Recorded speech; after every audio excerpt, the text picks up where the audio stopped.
Good afternoon, everybody. Hey, Tia. I'm just getting on, Tia. You was a little bit too early. I was still working on some stuff. But hey, everybody, I'm going to wait till people get in the chat room. I'm going to write a few things down and I'll be right back.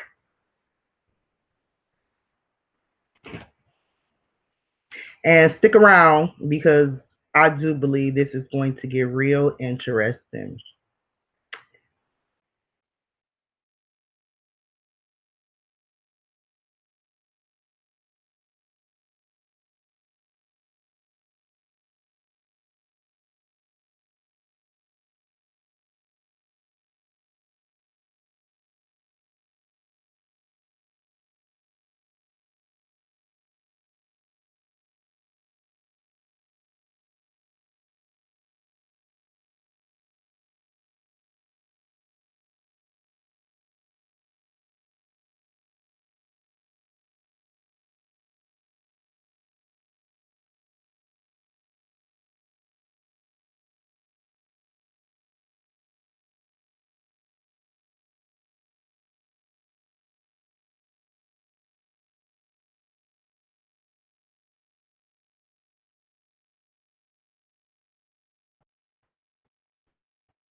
Y'all, so we have an interesting laugh today.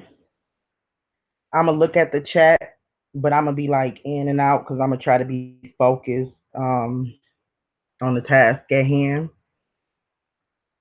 Good afternoon, everybody. I've been looking forward to this moment um, all day, but I had to tarry. If you guys know what that means, sometimes the Lord will give you a word, but He just have you to wait. You have to just hold on to it, and deliver it when the time is right. So I've been tarrying and trying to get my notes and everything together and trying to plan how I'm going to present some information to y'all.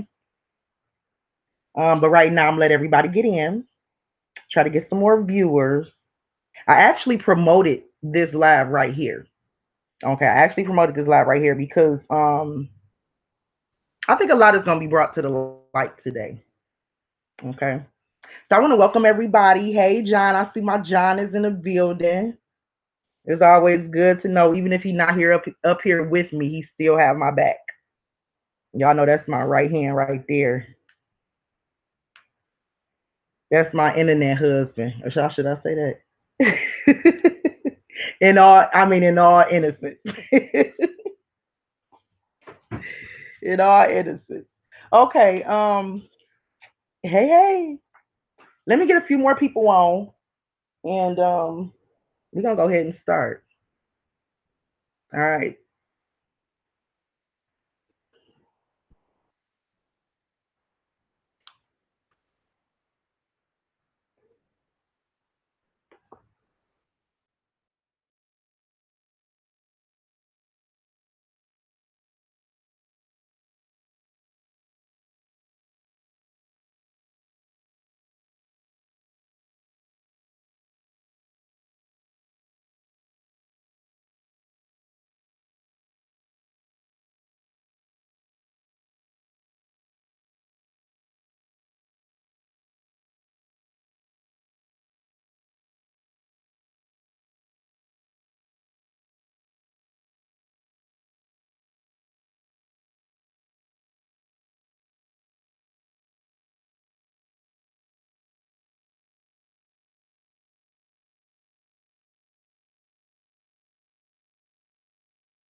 Okay, y'all, while we waiting on some more viewers, go ahead and drop those J4Ks and those hearts. Let's lift Kenneka's spirit up, you guys. Let's lift her name up. I'm gonna go ahead and be the first to drop my J4K, and y'all know how we do it with the colorful heart,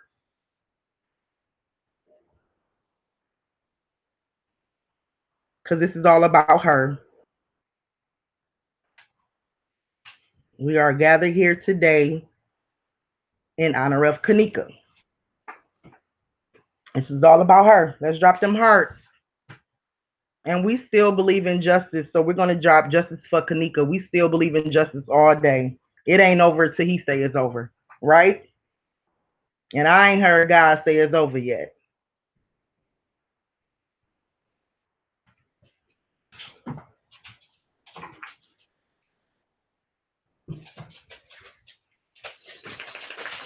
I'm not going to begin until I feel that we lifting her name up and her spirit in this chat room. So I'm waiting on them hearts.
All right, y'all. That's what's up. Let's get it. Okay.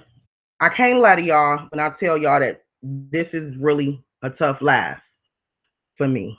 Um, Whenever I do these lives, it's challenging for me. Um, One of the reasons is because I'm more of a closed off type of person. Okay. Another thing is sometimes I'm just so real.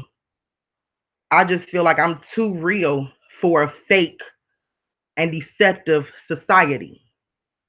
Okay, so I basically tried to live my adult life just being private, and separating myself from the world. Um, so this is the reason why this is uncomfortable for me. But and this live right here, I'm actually going to open myself up to you guys, and I'm gonna share some stuff with y'all, and it's pertaining to the information I'm getting ready to give y'all. Everything I say is going to line up. Everything I say is a purpose, okay, behind everything I put out there. So this is kind of tough for me too because I have to open up and share some stuff with y'all about myself. Okay. And as I said to y'all before, my family know that I do this. So I never know who's tuning in and who's actually listening. And I would hate to say some things that would disgrace my family. Okay. But a lot of how I grew up, and if you notice the title, is blessings and curses, a lot of the way I grew up is similar to Kenneka's upbringing. Okay. And maybe that's the reason why God chose me for this particular assignment. At least that's what I believe. Okay. All right. So, oh, my girl Siobhan is in the building. Hey, Siobhan. Hey, Amelia. Tia back. Hey, Tia.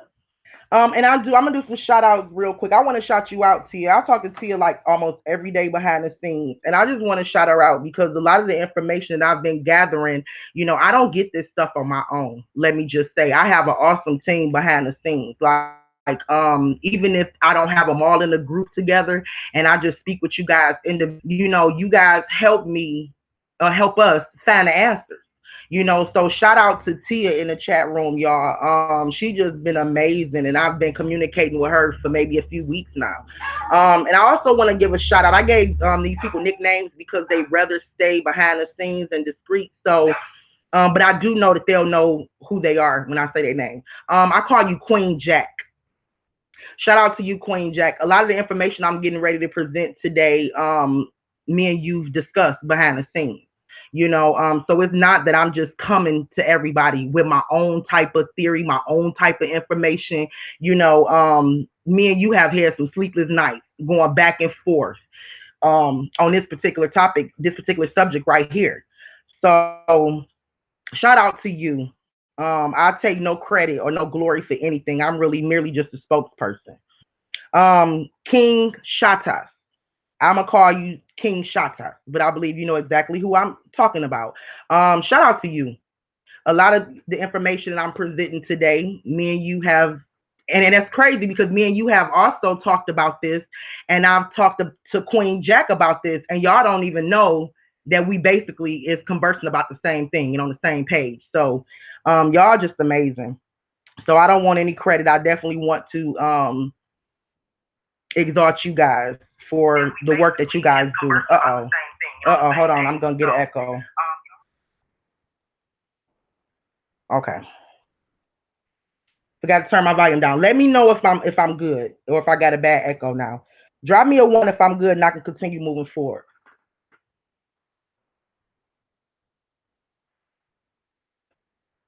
Just drop me a one if I can continue to move forward, if the sound and everything is good. Okay.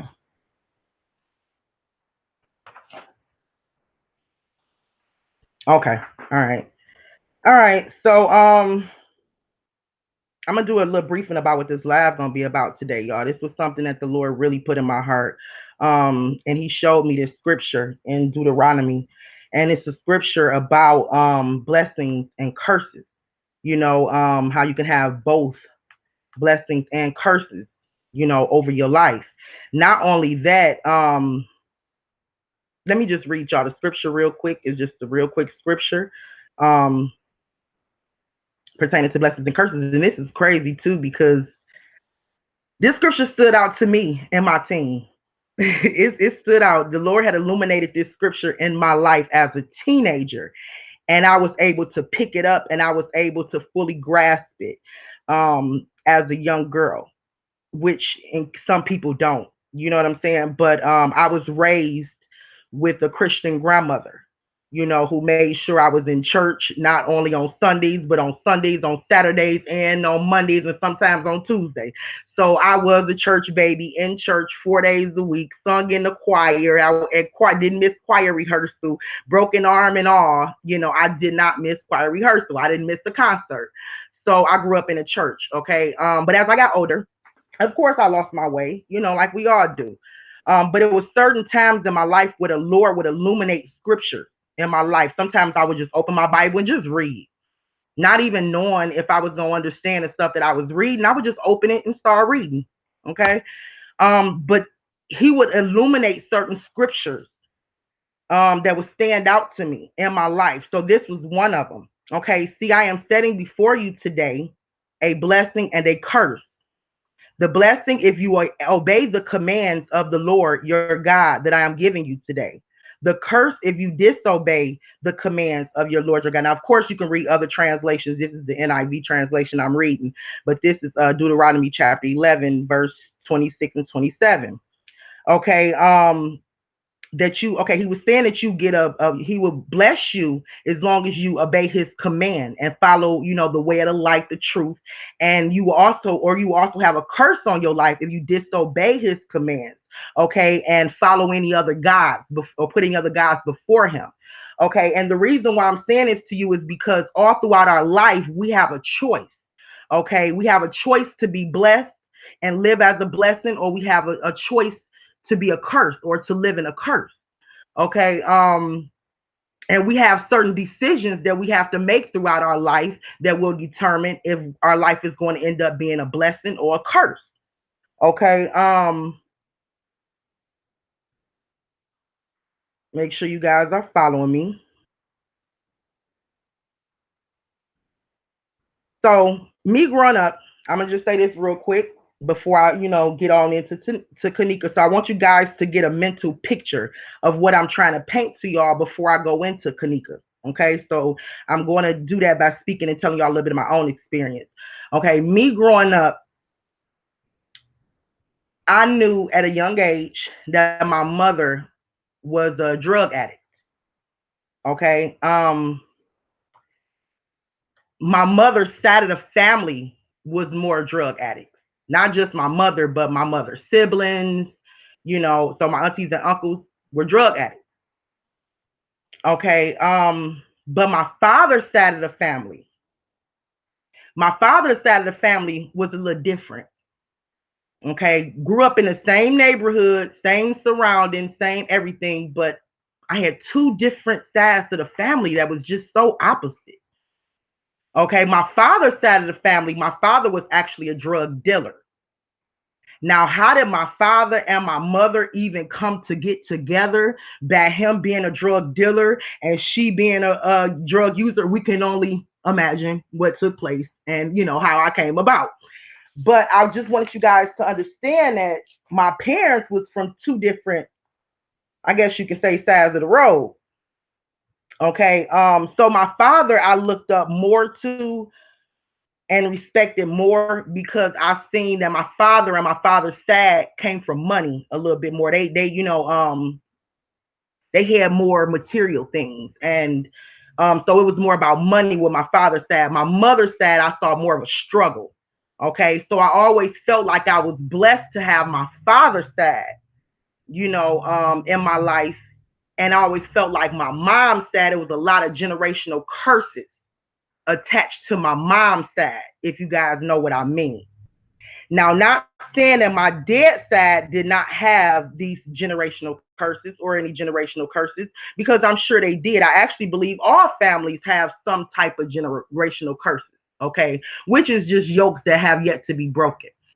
But when it came to my daddy's side, they were just a little bit more discreet. They whatever they did, they stuff was just a little bit more hidden. Okay, so and we didn't talk about that stuff. Okay, so whatever my dad's side was hiding, we didn't really talk about that.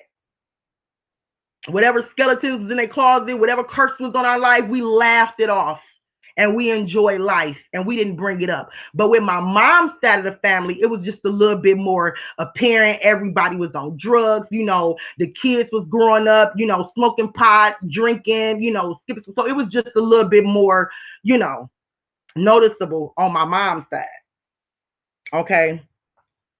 So my point of saying this to you is I had a life where I had one side of my family where I felt like I was just blessed, to be a part of that family. That family was really happy, no drama. No, they love to shop. They are a really tight family. Loyalty is the number one thing with that family. And I had another side of the family who, and I'm like I said, this is no shock to nobody.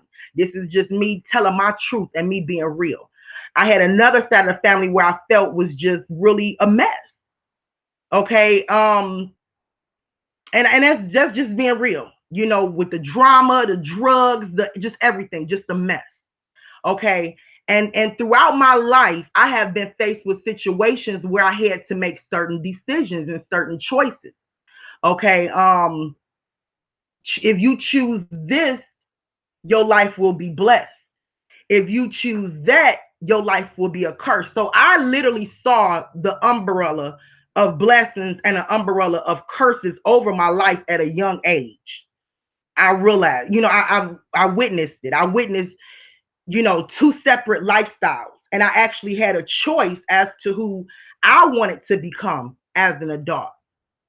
Okay. That me having a taste kind of both sides and seeing both sides.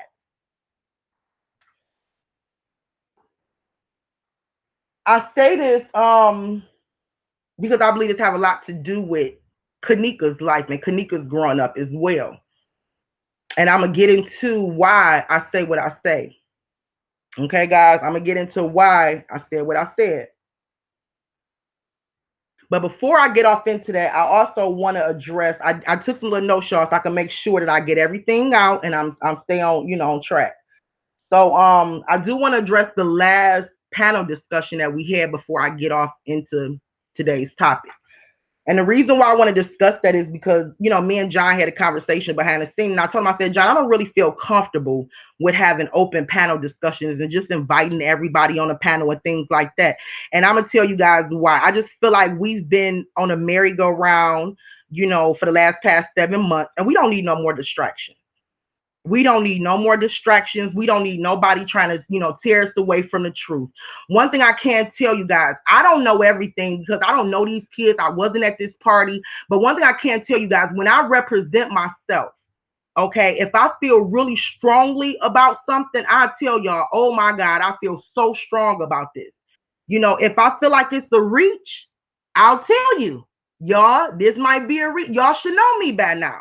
Okay, but it ain't no games being played over here. And I'm not going to allow, this panel to be made a mockery of, or to be a place where, I can just open ourselves up to receiving all type of bull stuff that's out there on YouTube. So God have set us apart from a lot of the bull stuff that's on YouTube. And but I told him that we discussed just having maybe a strong panel, having a panel of trusted people, come on maybe like once a week. And, so I am looking for trusted people, so we can have like a power panel with these people. I am open to that, but just having an open panel and let anybody come in and stuff like that and let Satan start spreading his lies and his seeds, that's not going to happen. Okay, because number one thing that was mentioned, and I do want to bring up on the last panel discussion, and I don't want to try to poke nobody, but one thing was mentioned was that this was just the ordinary party. And and I believe that that's something that I definitely don't agree with. I definitely don't stand for it. I think that was something that was kind of put out there to give people the mindset, that everything I'm speaking on about this being a setup is a lie. So you really came on my panel to really try to confuse things, you know what I'm saying, and speak on the contrary of what I've been speaking. So, but nobody can say this was an ordinary party and explain the shadows of people that was following her in the basement and leading her into the kitchen area. Nobody can explain that this was an ordinary party, can explain the edited live videos that we were getting. Nobody can explain the edited pictures and footage of Kenneka every time we see her. Nobody can explain the 3 different gangs being at the party and the multiple sections of gangs being there. Nobody can explain the dishonest statements that came from the party goers. Nobody can explain the dishonest lies, not live, but interviews that was done by Zach. So how dare anybody say that this wasn't a setup, but it was an ordinary party? If you feel it was an ordinary party, explain what I just mentioned above, coming from an ordinary party. So you guys, y'all have to understand what we doing over here. I believe it's something different. We are explaining certain things that a lot of people not, and they can't. And they'll love to try to, steer the narrative. They'll love to try to confuse you even more. Okay, but I'm gonna tell you right now, it's not happening over here because it's just too many unanswered questions for you to make me believe that this is the ordinary party. I just want to get that out the way. Okay.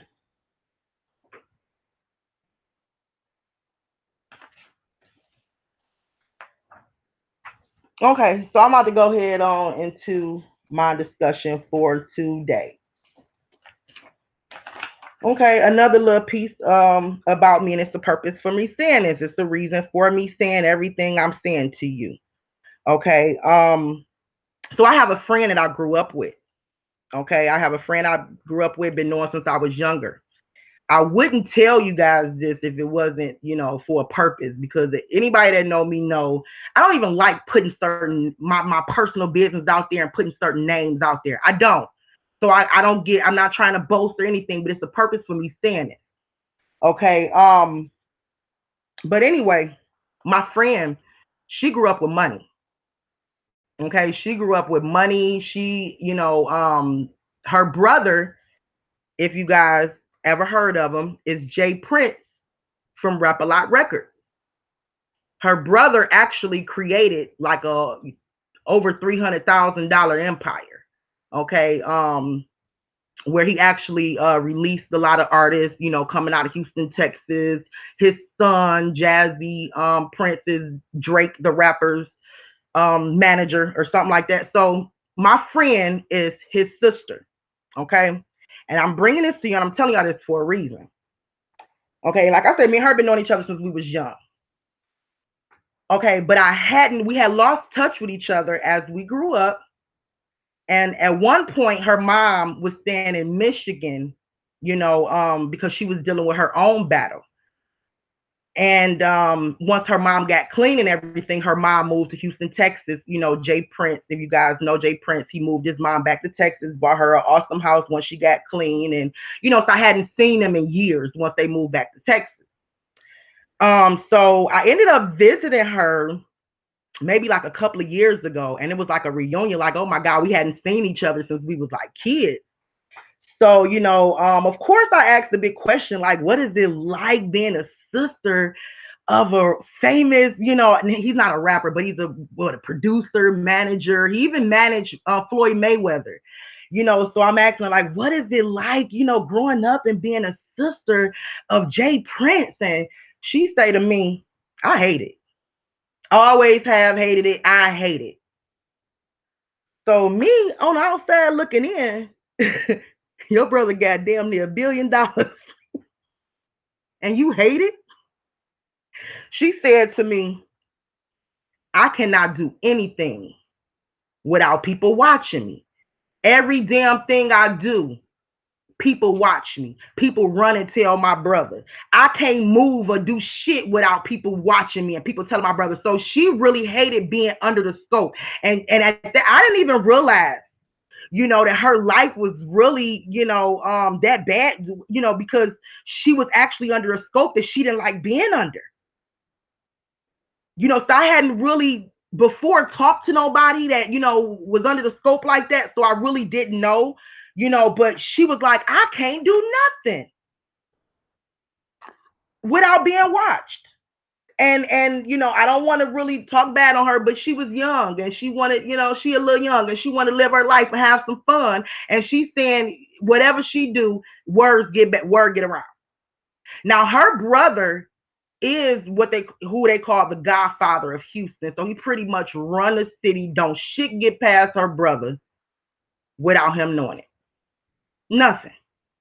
If a hit is put out or anything is put out, he know. Trust me. He know.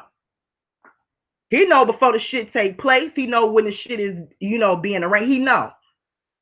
He basically runs the city. He got the key to the city. You ask anybody in Houston or Jay Prince, they know him. Okay? So, they last name carry weight in Houston to the point where she can't move without being under a scope.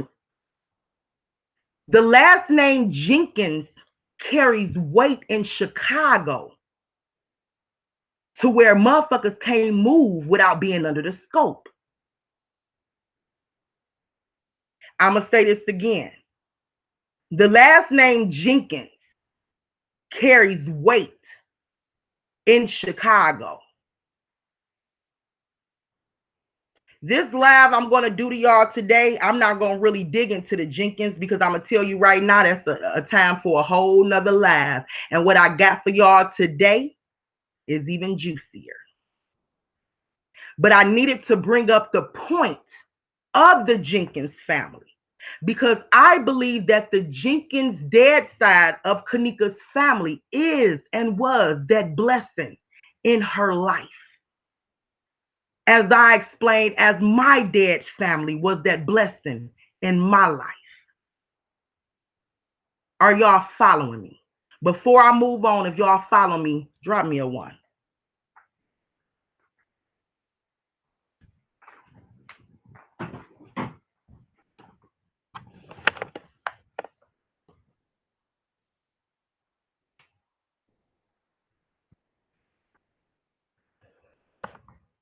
The name of this today is Blessings and Curses.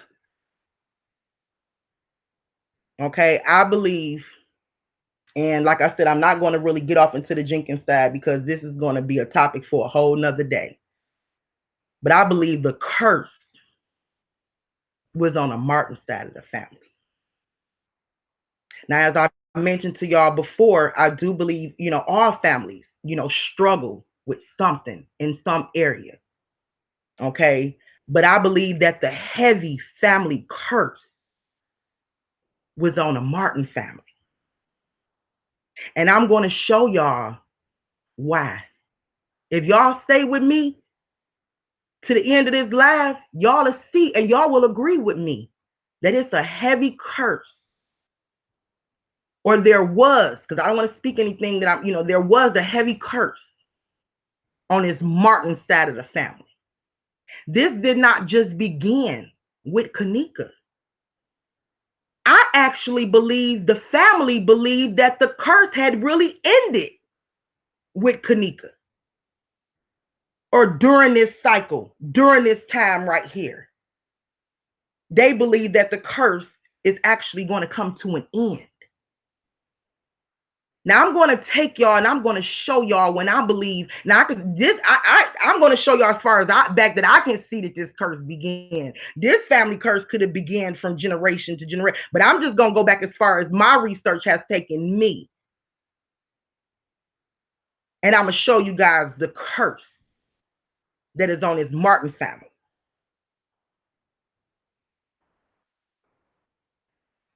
And if Teresa is cleaving to Jesus, then she in the right place at the right time.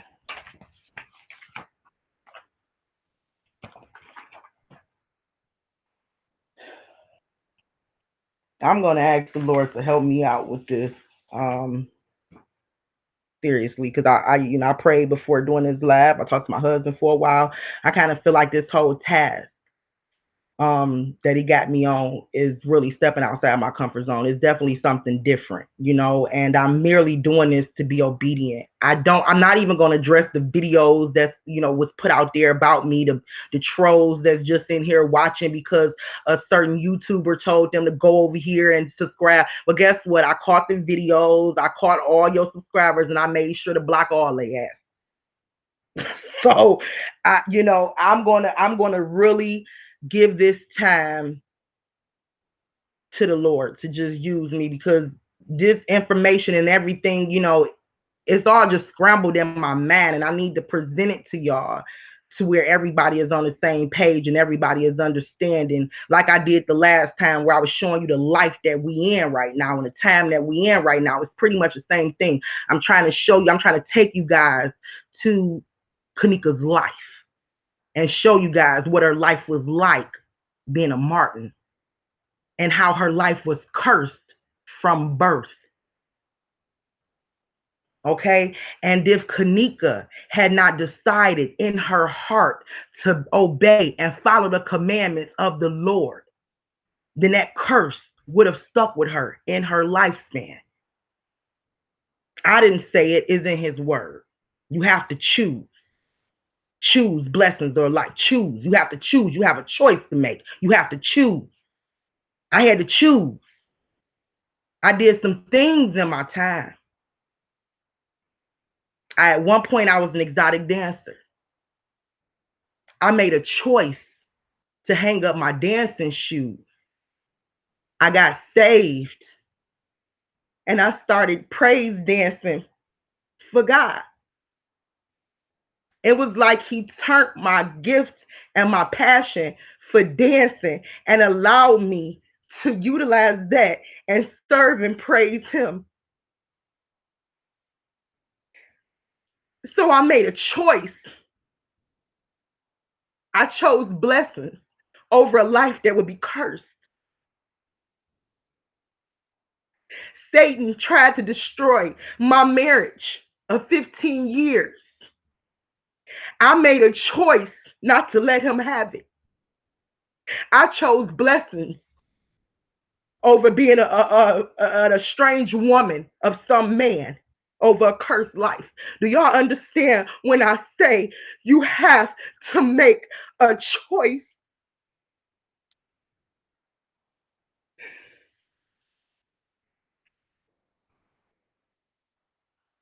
You have to choose to be blessed. Stop asking God to bless you and choose to be covered. You have to choose to walk in purpose. You have to choose to be anointed. You have to choose to be obedient. You have to choose to serve him. It is all a choice. Please hear me. Please hear me. There was times when Satan could have took my life, but I made a choice not to let him have it. Okay? But the curse was on my life and on my family just as well as what I'm about to show y'all concerning Kenneka. I also have family that was a part of the Black Mafia family, BMF. I grew up in all of that. I got, I witnessed a lot of stuff. My family was cursed. My uncles was cursed. My mom was cursed. But I chose to break that cycle. It was a decision that I had to make. And I told you guys this live was going to be hard for me because I also had to share some stuff about myself to get y'all to understand the whole topic of this discussion. And I didn't want to do it because I'm private. But at the end of the day, I just want y'all to understand y'all have a real person behind this screen who dealing with real feelings and who dealt with real life issues, okay? And who have had and seen every test, trial, and tribulation, okay, known to man.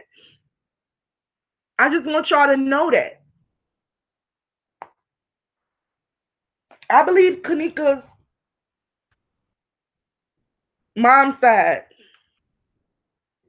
carried this curse. And I'm about to present some pictures to you guys. Just give me a second. Y'all know how we do it. I do some talking and share some pictures in between time.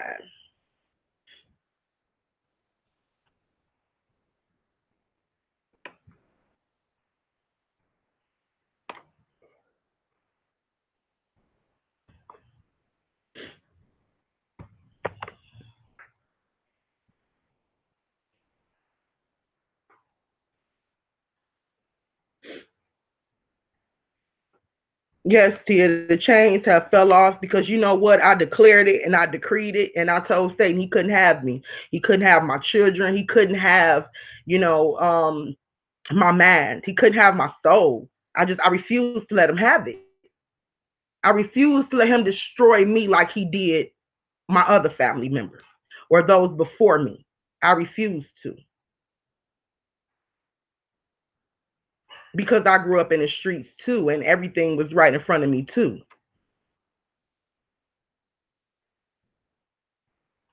So I could have fell victim just as well. I think with me and even with some, you know, he tell us in his word, you did not choose me, but I chose you. So I think really I'm starting to feel like with my life that I was just chosen, because how did I, get out of everything? How did I escape everything when I had cousins that was running big dope and stuff from state to state? When I had family that, is still doing hard time and friends that still haven't left the strip club. I asked myself, how do you understand? So I just believe that I was chosen. But I was obedient, to his call because I'm thankful because he chose me, you know.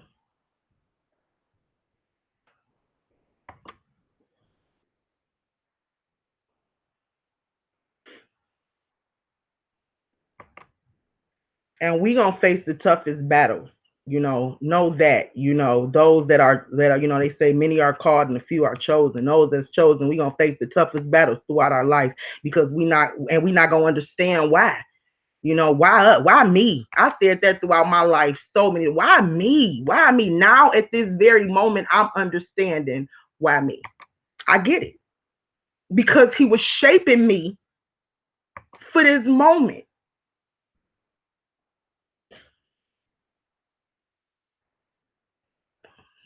Okay. All right. So what I'm gonna present to y'all today with some facts. This right here, Melvin Ben Martin, is another brother of Teresa Martin. This is the Martins' greatest kept secret. This guy right here is the skeleton that they keep in a closet. This guy right here is the dust that they try to sweep under the rug. This guy here is the brother that she never talks about.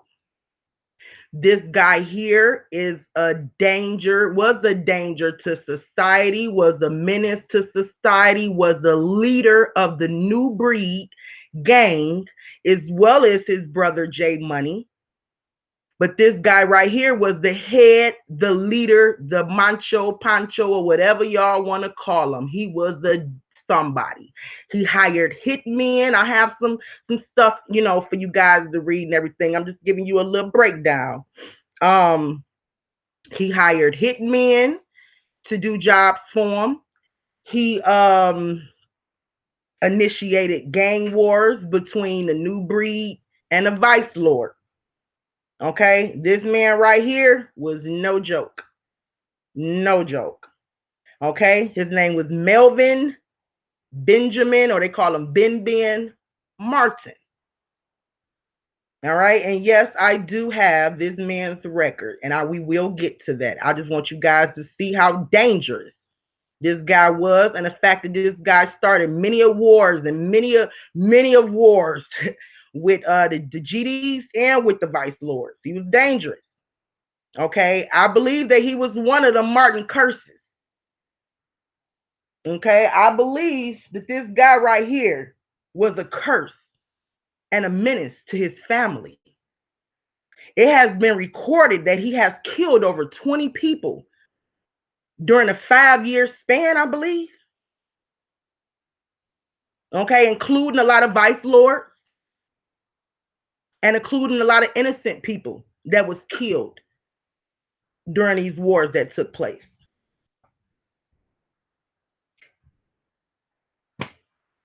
This guy right here is dangerous. Extremely dangerous. And this is the reason why Teresa do not speak about him. If you notice, when she speaks about J Money, she calls him baby brother. This brother right here would be older than J Money. I'm going to pull up, his record and everything, let you guys see his age, but he would be, he's 2 years, I believe, younger than Teresa.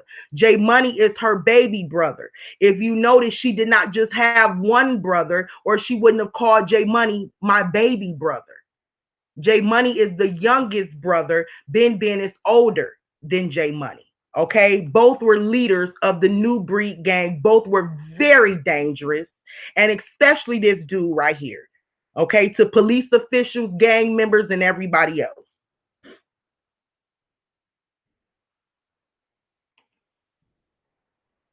Okay, go ahead and go to some more facts for you guys, so you guys actually see what type of dude we were dealing with.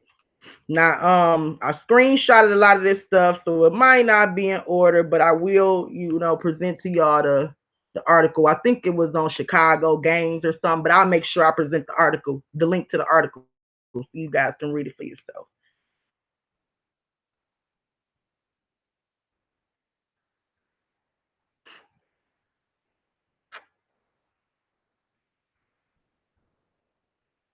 Okay, make sure you guys check these articles out, because I don't know what order I'm gonna have them in.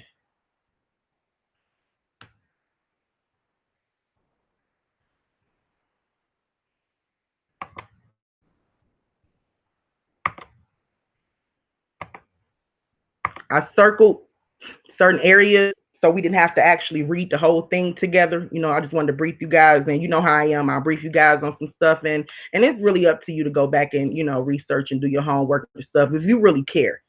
If you really want to know what's up, it's really up to you to do that much. You might have to blow the screen up for this one right here. I'm gonna have to blow my screen up because I can't even see it. Okay.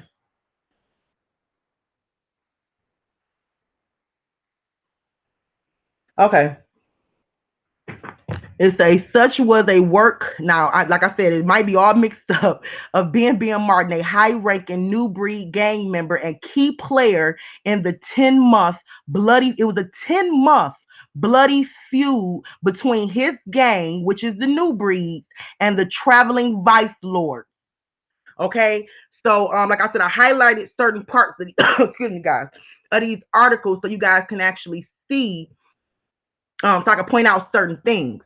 So there was a 10-month feud going between his gang, and he was the leader. Yes, Teresa Martin's brother against the traveling vice lord. I hope this making sense to y'all before I even, even dig into it.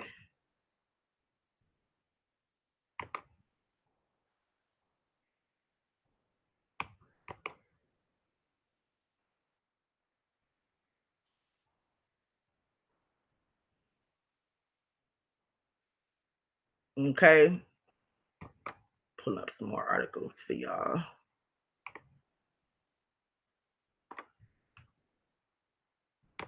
I wish I was a little bit quicker with this Google, but I'm not, y'all. I'm sorry. I really, I guess, spend more time trying to find the answers to Kenneka Death than I do trying to figure out YouTube or Google's Hangout. So just give me a minute, and I'm gonna present to y'all everything I have on Melvin.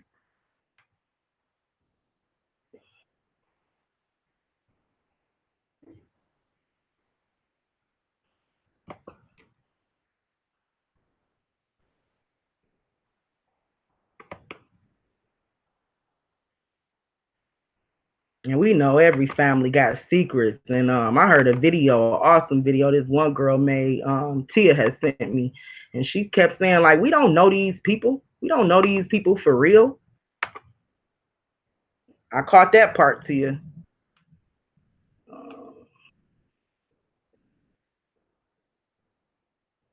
Okay, that wasn't really what I was looking to show y'all. That right there is just a witness statement. Like I said, go back and look at the whole thing. I'm trying to point out some main things to y'all because this article is really long.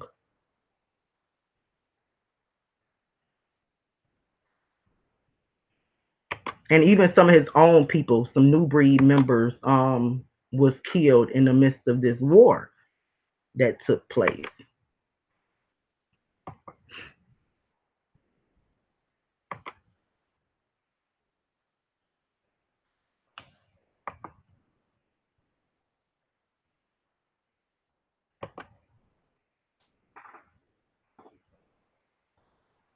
Okay, investigators say Monday's planned hit likely stemmed from Friday morning's fatal shooting a 17-year-old new breed member, Markel Harper. He was gunned down allegedly by a member of the traveling vice lord while walking a 10-year-old to school in the 33 block of West Douglas. So as y'all can see, this is the 33 block. Um, which is what they represent. Y'all seen it all on their page. This is the war that's been going on between the new breed and the vice lord since this was actually like in 2006, I believe. Um, that this feud been going on. Actually, I should have highlighted the top where it say this feud between the two gangs which have a historical hate for each other.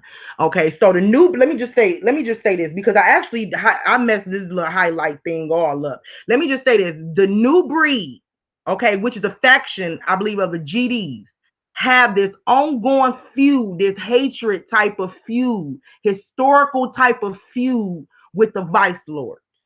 Okay, have been since 2008, since Teresa's brother had started gang wars between them. And he had a lot of their people. They said almost 20 people he had killed during his time. Um,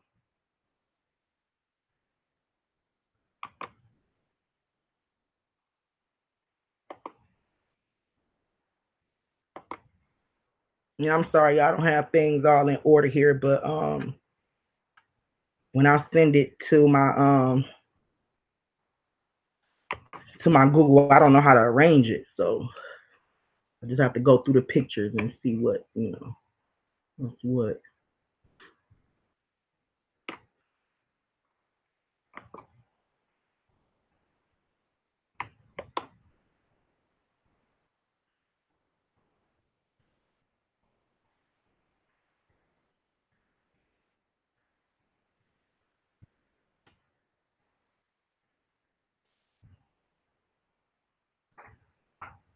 I'm sorry, y'all. I got dozens of pictures that I uploaded for this moment, and I'm trying to go through everything so I can make sure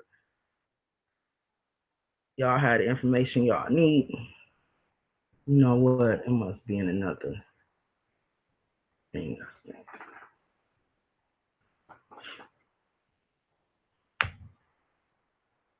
I haven't looked at the comments. I will in 1 second. Let me just kind of focus on what I'm doing.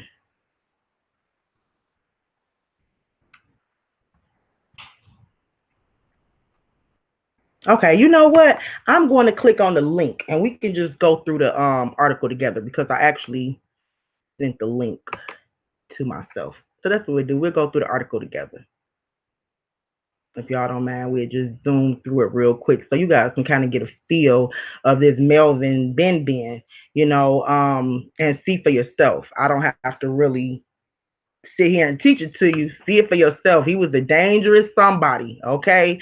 And another thing, it also had me thinking, is that why they wanted to try to change the last name from Martin to Jenkins? Because Martin actually, you know, they had some run-ins. There was a bad name in Chicago, so maybe that's why. If y'all noticed in the beginning, they was calling her Kenneka Martin, but they kind of switched it up and started calling her Kenneka Jenkins. And I believe because Kenneka Jenkins, the Jenkins hold more of weight in Chicago, and I believe that it's I'm gonna go into that, like I said, a whole separate day. But I believe they are politically connected in Chicago, and that's why she chose to kind of put that name out there and cover up the Martin name because of certain, press that's out there. Kenneka Daddy is Kenny Jenkins to you. Kenneka Daddy is Kenny Jenkins to you.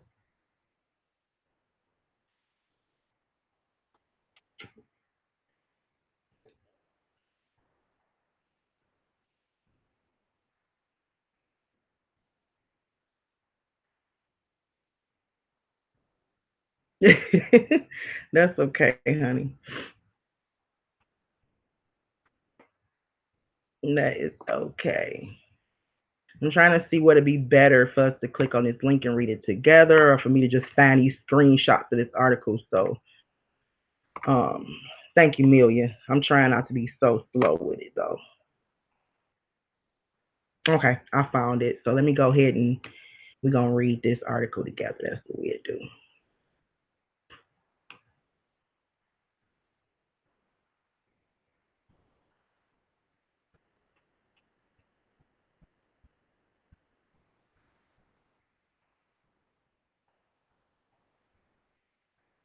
Okay. Drop me a one if y'all can see this article, if we all on the same page.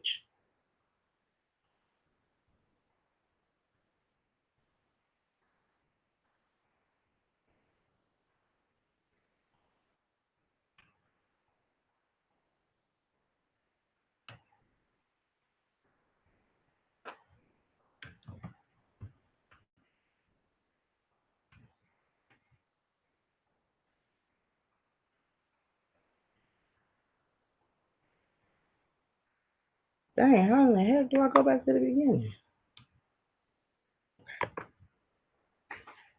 All right. Gangs targets found on the web. Okay, he downloaded his rivals photos from the Illinois Department of Corrections website and handed them off to his hitman. Okay, this is the new type of orchestrated hit, one that I've never heard of before. Okay, he downloaded his rivals' photos and he handed them off to his hitman. And then he waited ever patient for the right time and place to have them killed. Such was the work of Mr. Melvin Martin, a high ranking New Breed gang member and key player in the 10-month bloody feud between his gang and traveling vice lords.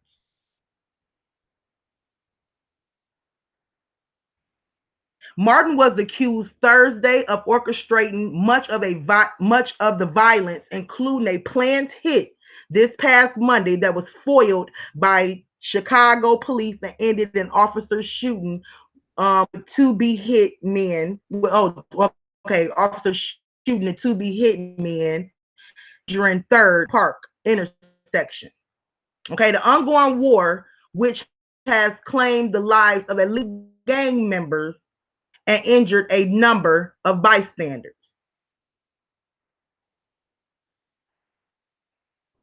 Officers, I'm going down where it say feud has claimed 90. Okay, officials painted a chilling picture of Martin,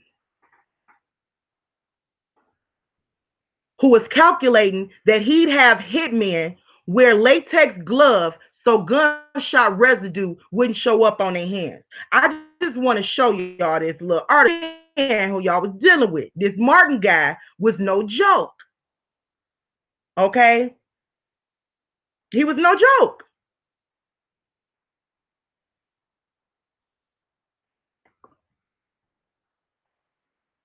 Also, they have a picture of him too. And if you ask me, he looked just like Teresa now. Just like Teresa now.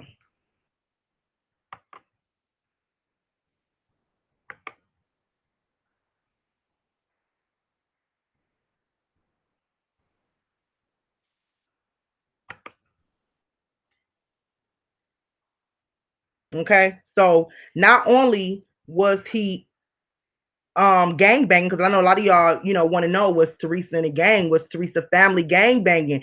Teresa brothers were leaders, were high leaders of the gang, of the Breed gang. They wasn't just in the gang, but they were leaders of the gang. They called hits. Do you guys understand what I'm saying? They called hits. Ain't no, I'm just gonna speak. Ain't no telling who the hell they called hits on. They called hits. They was leaders of this gang.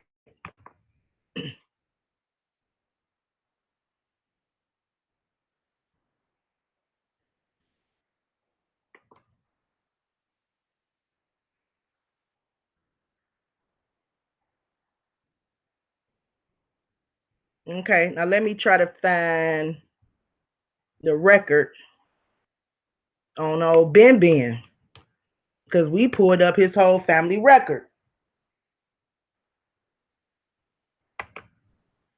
In case anybody try to say this ain't they best secret, ain't they best kept secret. The family member they try to keep under the rug and keep from the family. And I'm not saying I'm the first one that brought this to the table, because honestly, I don't know. I don't follow every YouTuber, and there's a lot of YouTubers out there speaking on Kenneka. But what I'm saying to y'all, hopefully by the end of this live, should have started coming together and making sense for y'all. Okay? And like I said, if I ever comment in a way that somebody else have already mentioned or spoken or came before, then good. Now we actually can align together. I can be a witness to so, but don't take it as anything other than that, please.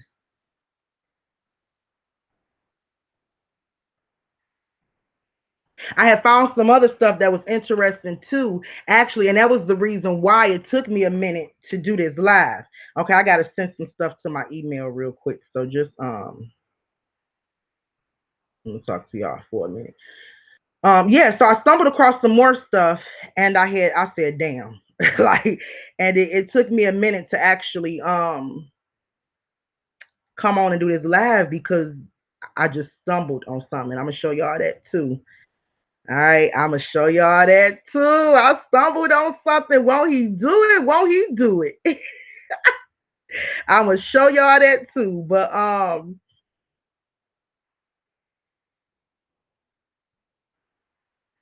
yes, yes, yes.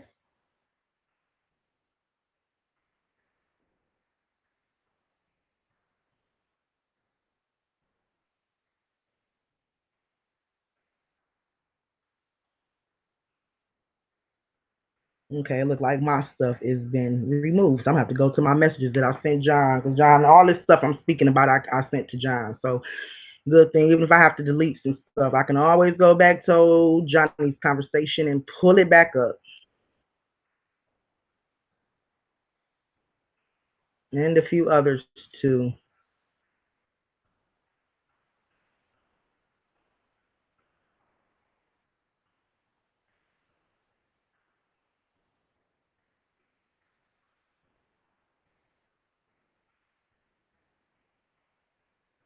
I am like super hot right now.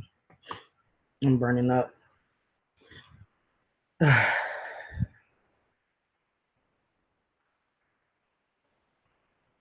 can't see the chat room right now, but I will look at it soon as I get this out here. I'm looking for something. Soon as I get this out here, I'm gonna go to. Okay, I found it. I'm looking for.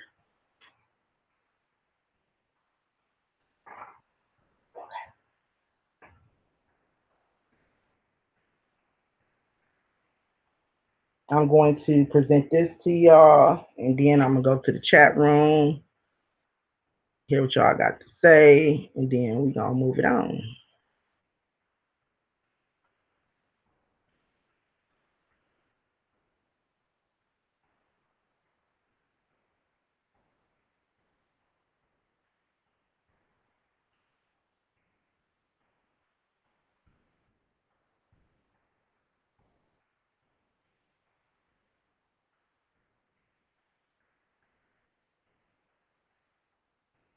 Okay.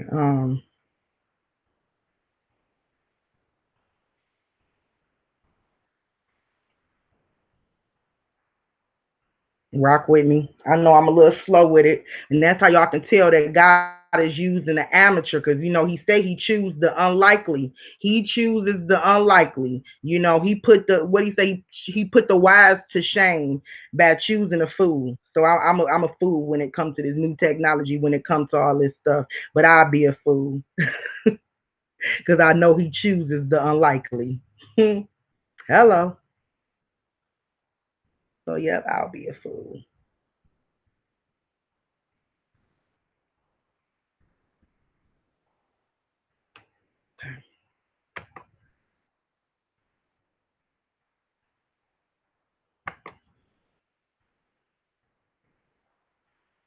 You always choose the one you least expect. All right, so what I'm getting ready to show y'all now is we went to actually a friend of mine who I've been speaking with. Like I said, he is awesome when it comes to pulling up this information. But he went to Family Tree and we searched my Family Tree and we found Melvin Ben's record. Well, family history or whatever you want to call it, Family Tree. And who do we see in Ben's family tree? We see Patricia M. Cole, Teresa's sister. We see do y'all pronounce her name Sataria? Satara? We see Satara Martin, another sister. We see Teresa Martin, another sister. We see, I don't think that Johnny is the brother Johnny. That might be an uncle. I believe they got two Johnnies in the family. Because remember, Kenneka was by a grave. She was by some grave, and it actually said Johnny on the tombstone. So I think that it's she had an uncle named Johnny as well, another uncle. So I think it might be two, or maybe a great uncle or something. But I think you see a lot of the same name, throughout their family. Like you see the Lucille who was 102 years old, then you see the other Lucille who's 88. You see a lot of that. Um, a lot of that same name in a family. So I think this is a different Johnny from what's his name? J Money. But yeah, so this right here is your boy Melvin. Hold on. What Melvin? Melvin family tree.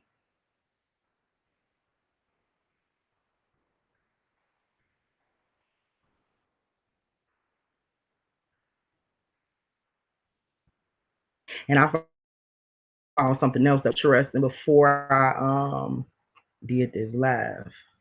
Before I was gonna do this live. So it actually ties up with everything.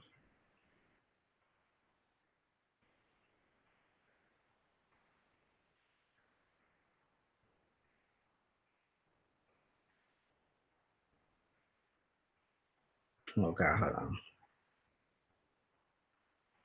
Did I not send that other one?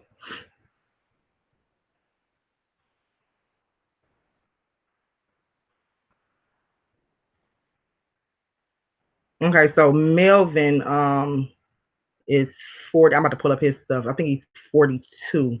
So he would be 2 years younger than Teresa.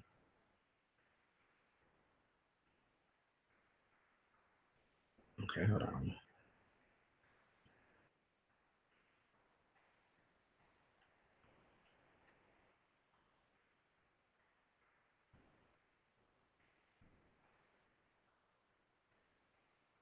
I really apologize. I'm not a pro at this, y'all. I'm really not.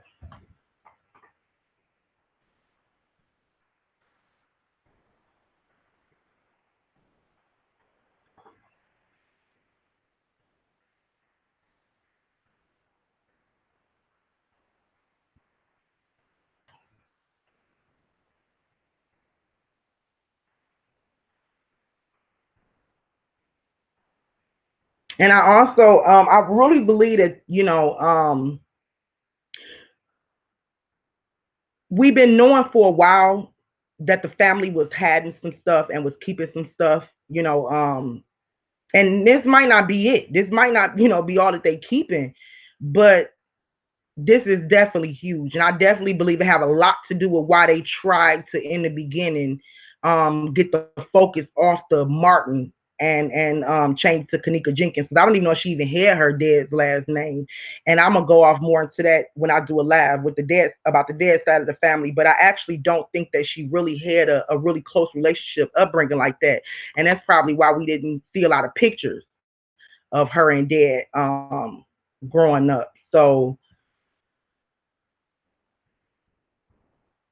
I really don't think that they wanted us to put the focus in on Martin, on that Martin family, because there was some shit released out there about that side of the family.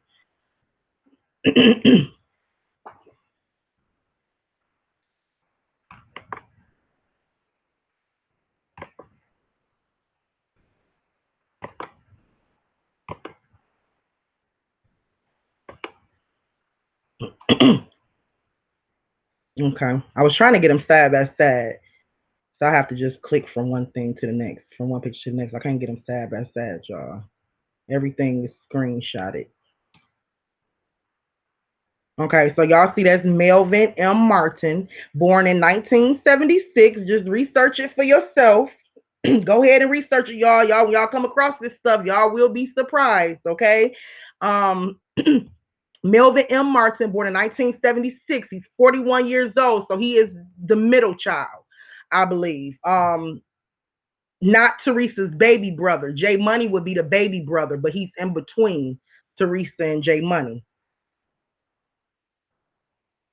Okay, and I just showed y'all the family tree with all the other siblings on there.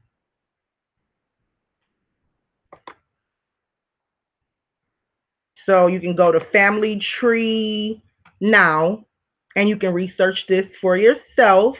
And you'll actually see that he is indeed, this dangerous person that we just read about is indeed one of Teresa's brothers. Okay. Now I'm going to go back to explaining to y'all why I believe it's a curse on his family. Not just because of Melvin, was a big reason why. But it probably didn't start with Melvin. It probably go way further, than Melvin. But the fact that Melvin have done some things, um, it's horrible. Like it don't sit right with me. So I don't know. Like I cannot say that Kenneka's actually paying for her family's sins, but what I can show you guys and prove to you guys today is that it was or is a curse on that Martin side of the family. And that Martin side of the family have been losing people and they have been dropping like flies. Okay. Another picture I'm gonna present to y'all.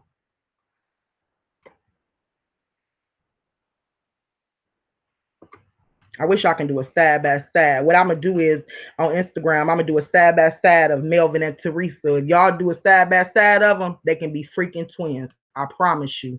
I wanted to do it before I did this live, but I didn't have time. So I'm gonna put it on Instagram and do it a little bit later so you guys can see. They are freaking twins. I don't know how people let that information slip between their fingers because they are straight up twins.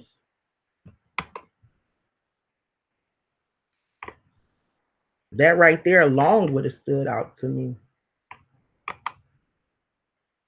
Now, like I told y'all, Kenneka, dead side of the family, we gonna do that live, but that's a whole separate live. That is a whole separate live.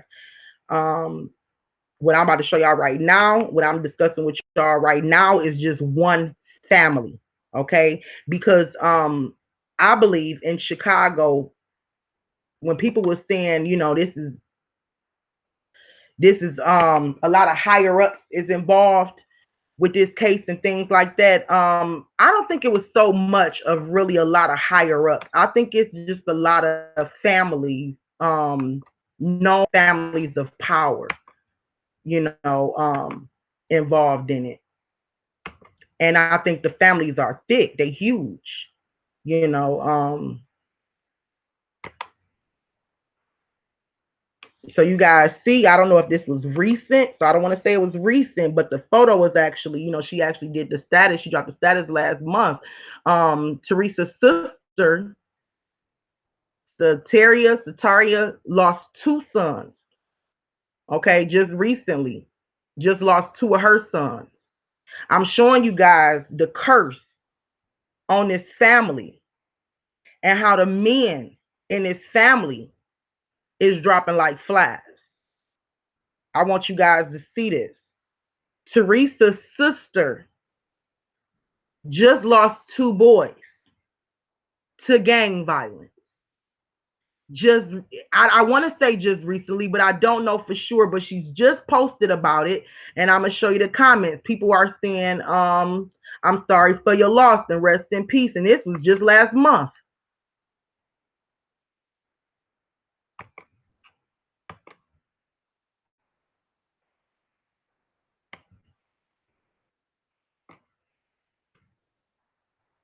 Or, hold on. Oh, okay, when I screenshotted it, it was a week from then.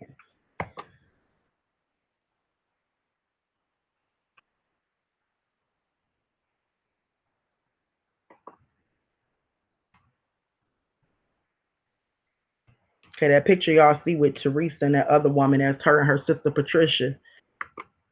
Um,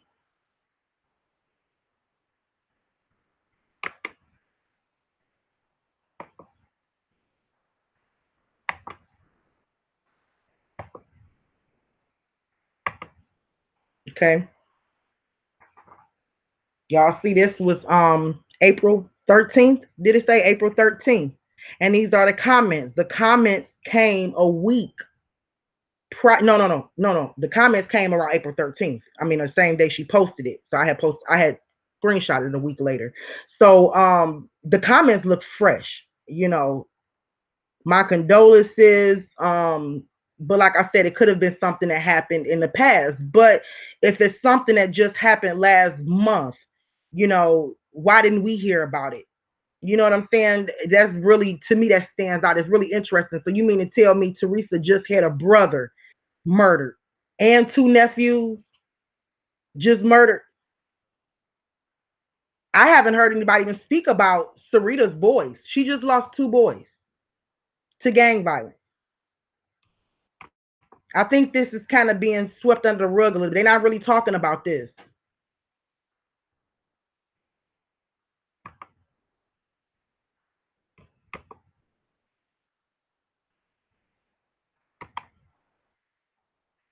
Normally, if it's somebody's death anniversary or something like that, they'll say, death anniversary.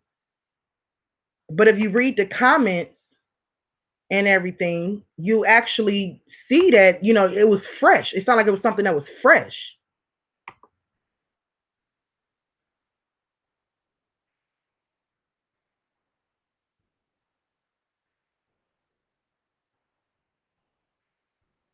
Okay. So that's two more meals gone.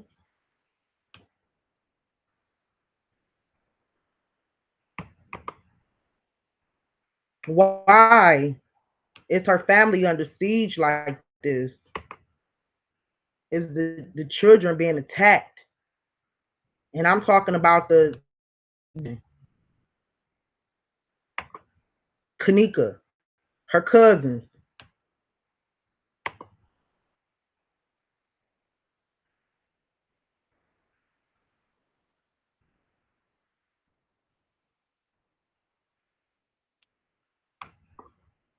Okay. I wanted to point y'all to this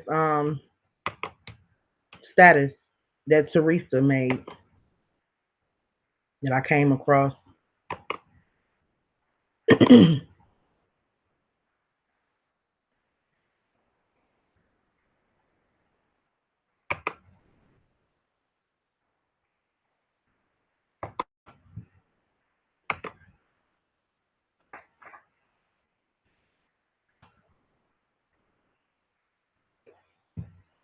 Not status, but I want y'all to see this meme that Teresa posted.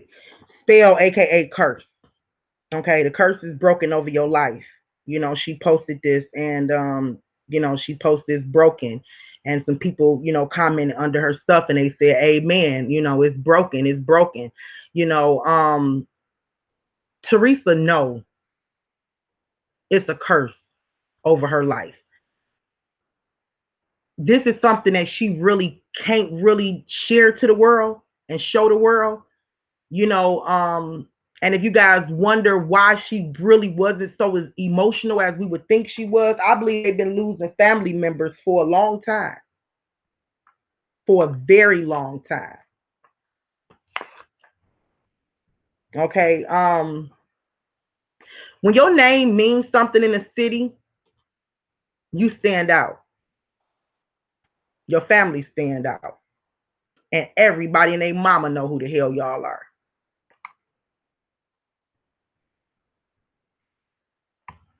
And I'm praying, Teresa, that the spell is broken or the curse is broken over you and your family life.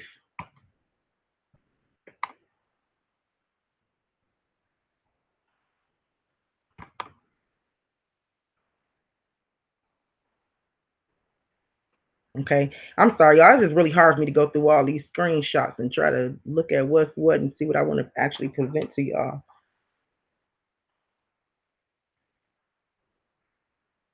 And knowing I only be having a certain amount of time to do this anyway.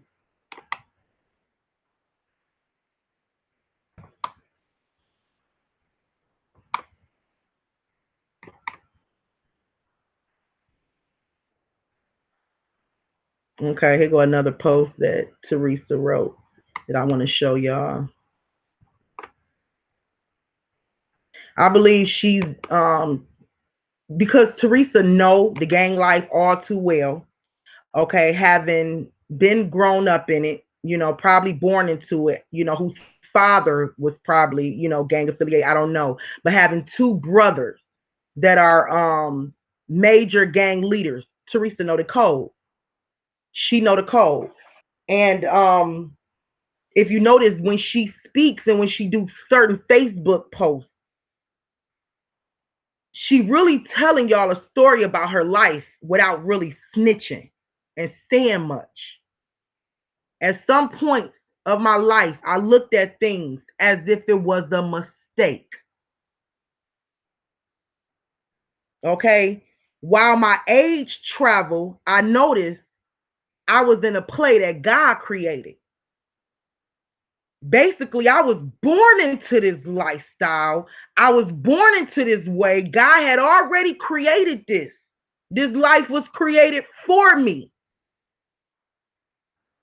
is what she was saying. Knowing God do not make mistakes. Tears rushing down my cheeks as if it were Niagara Falls. I had to learn. Teresa had to learn how to live and depend on God, on Jesus.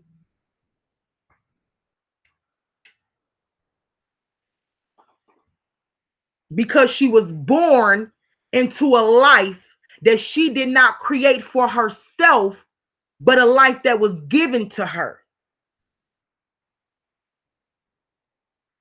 And she's crying as she writing it because the curse that's been on this side of the family. I believe the Lord want us to know this, y'all. I believe the Lord, I don't care. I just feel like somebody is in my chat room saying themselves all this is irrelevant, and it's really not. And if this is a part of Kenneka's story, if y'all been wanting to know what happened to Kenneka, you've been wanting to know Kenneka's story, this is a part of Kenneka's story. This is who Kenneka was. Kenneka made a choice that I will be a lady breed to the day I die. And no, she did not die in the gang of being a lady breed, but her heart was still a lady breed. Although she was a vice lord, her heart was still a lady breed, and she still hung around breeds. She still hung around some GDs. Irene, for an example. Monifa, for an example. Whoever they hung around, for example. So her heart was still a lady breed,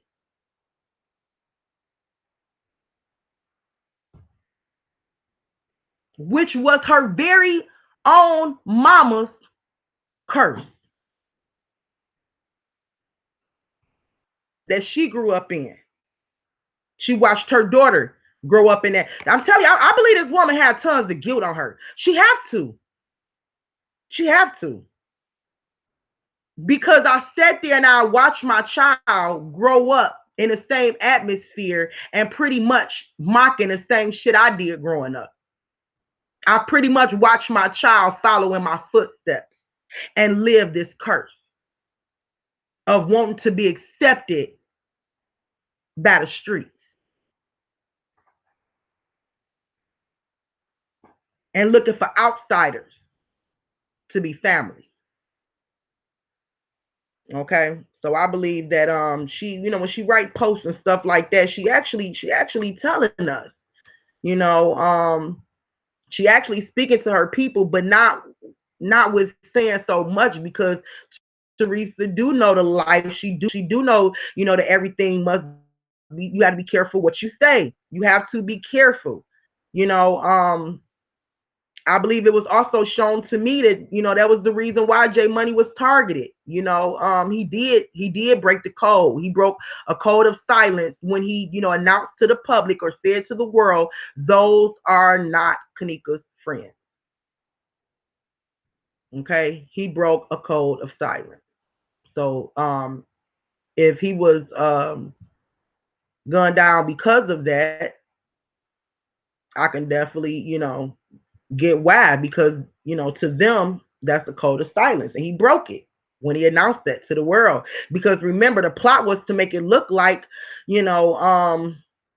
everybody inside that room. Now, I know it was a party with flyers going around and this, that, and other, but everybody, inside that room was acquainted some way, somehow, or at least friendly, because nothing jumped off in the room, right? But then here comes J Money come out like, wait a minute, why they doing an interview on Kenneka? Those not her friends. He broke the code. And a lot of what we're seeing is I believe them actually showing what happened when you run your mouth or when you break the code. But right here we see a post from Teresa. Good morning. Within my life, I have been raped by a black man, robbed by a black man, hit on the side of my eye with a 40-ounce bottle because I refused to talk to a black man, carjacked by a black man. Now, the only reason why I'm really pointing this out to y'all, okay, it's not really no racial stuff, but the reason why I'm pointing this out to y'all is because Teresa have always been about this. She's always been in that life. She's been robbed, knocked in the eye, carjacked. You see what I'm saying? So she really is, she's letting us into her life without really saying much. So we should already see that her lifestyle is something different. Their lifestyle was something different. Another reason why I knew, well, no, I'm gonna say this right here for her dad's side of the family live. I'm gonna say that one. I ain't gonna bring that up yet. But so she was letting us know You guys, that she had a hell of a life, had a hell of a upbringing, and she pretty much watched her child live, following her footsteps. And I believe that a lot of guilt probably.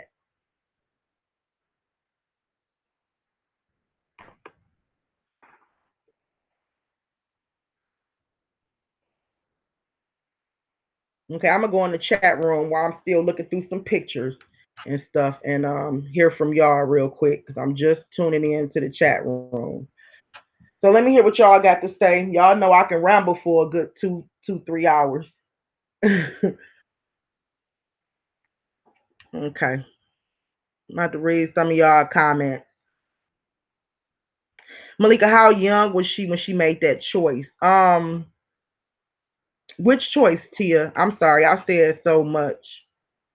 When she chose to flop, because we did get some information on that too. We know exactly during the time frame where Kenneka decided to actually what they call flip flop. Kenneka grew up, as a breed. Like I said, her uncles were high leaders, in the game. So for some reason, and this is what me and a few people are working on behind the scenes too. For some reason, Mom moved a few times, but mom jumped from neighborhood to neighborhood. Now, only, judging from my own experience, when my mom moved like that, it was because I was in trouble a lot. I got into a lot of fights and stuff like that. So we had to move from one neighborhood to another neighborhood. So just only assuming that that could be the case for Kenneka. Um, but at one point, her mom ended up moving to a city called Austin. Remember, I brought up Austin before because I thought the hell it was Texas. I had never heard of Austin.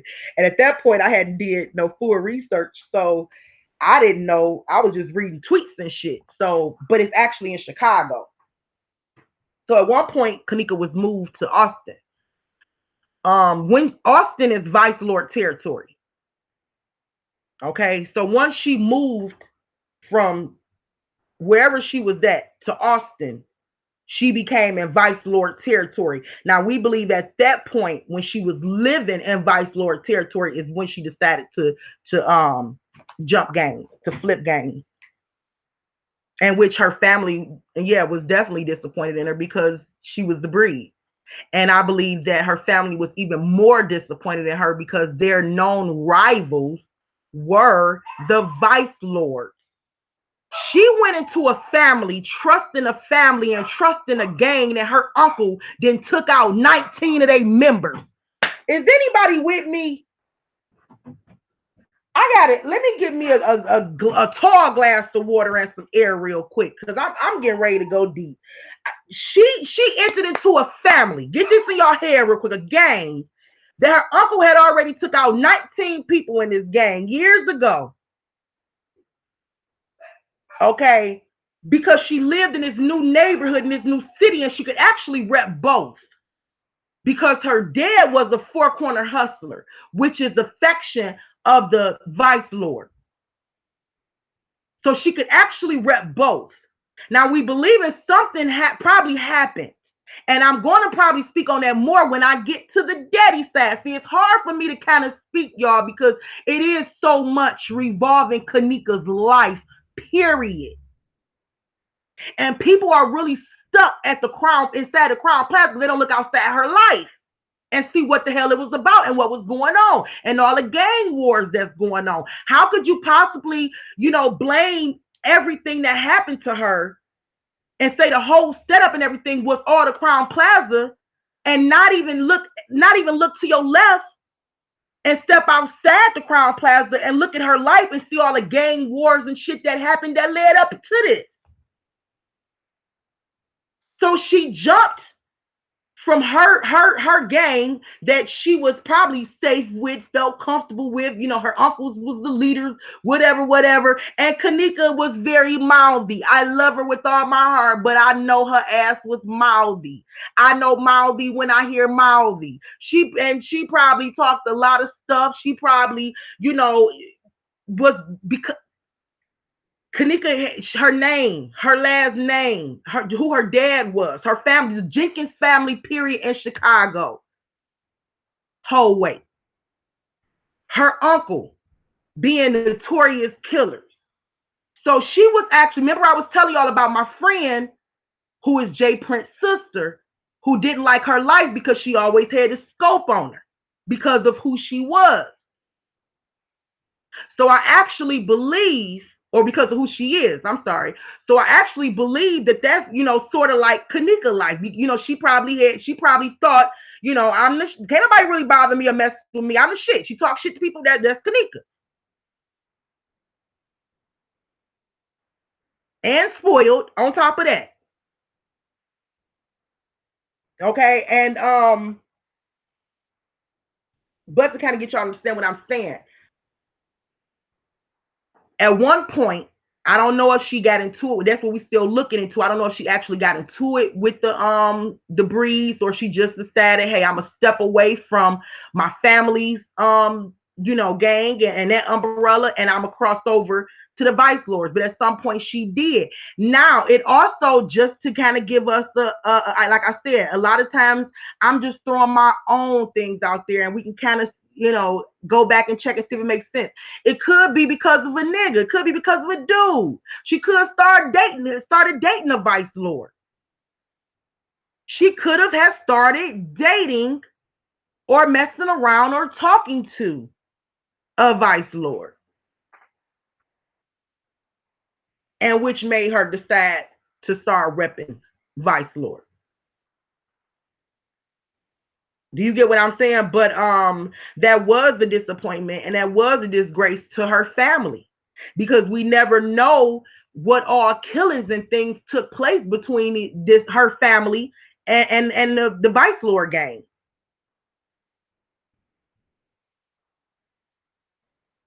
I'm gonna get to the chat room. Give me 1 second. Y'all gotta give me some water.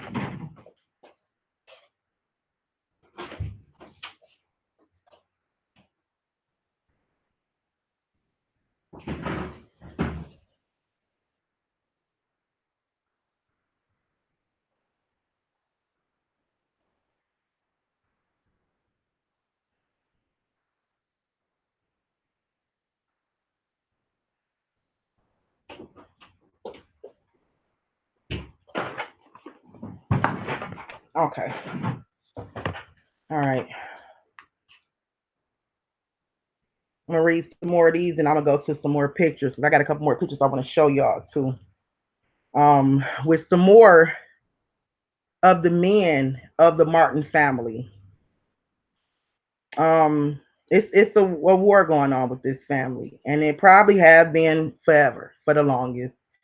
This is something that Teresa was born into, and she's leaning on the Lord, it seemed like to me, to break the cycle or to break the curse. Okay, so let me read what y'all saying.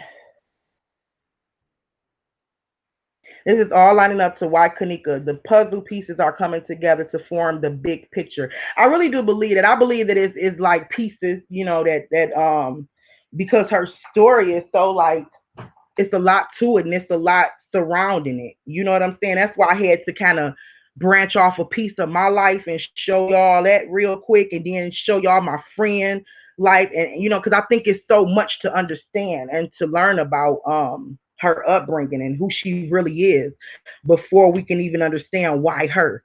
You know what I'm saying? Because that's been my biggest question. Why Kenneka? And I've been trying to figure out why Kenneka. Who is this girl to where everybody will plot against her, to where, all to where maybe a high powered person called to hit on her? Like, I've really been digging into it along with some other people. But so much is starting to come together where it's like, yeah, this could be why, this could be why, this could be why, this could be why. She had no, she really had no strong position in the Vice Lord gang. And from my understanding, you can't even leave one gang and go to it. If you leave one gang, I think the only way out of the gang is through death. Right? I don't even think you can leave one gang and go to another gang, because from my understanding, it's a once you in, you in. So y'all, if y'all can't correct me on that and let me know in the chat room. I mean, normally when you in the gang, you in it for life or through death, right? You can't just jump or get out. So, as far as the BDs was concerned, or the breed, she was probably dead to them. And she didn't have no real loyal. They didn't have no. She didn't have no real loyalty with the vice lords because she have a history. Her family have a history of killing them or knocking them off or starting wars with them.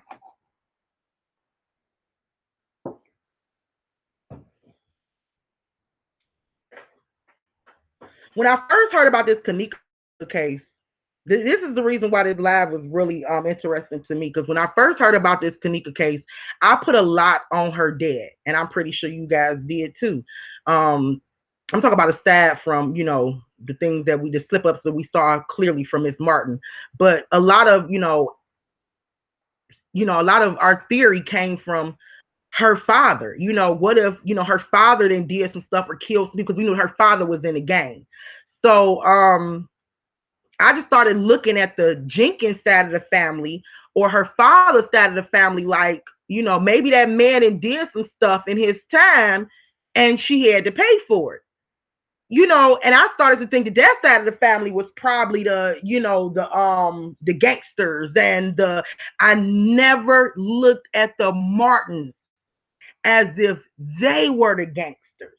Did I know that Miss Teresa was? Yeah, I knew she was about that life. That's all I could say. I didn't know how deep into it she was, but I knew she was about that life.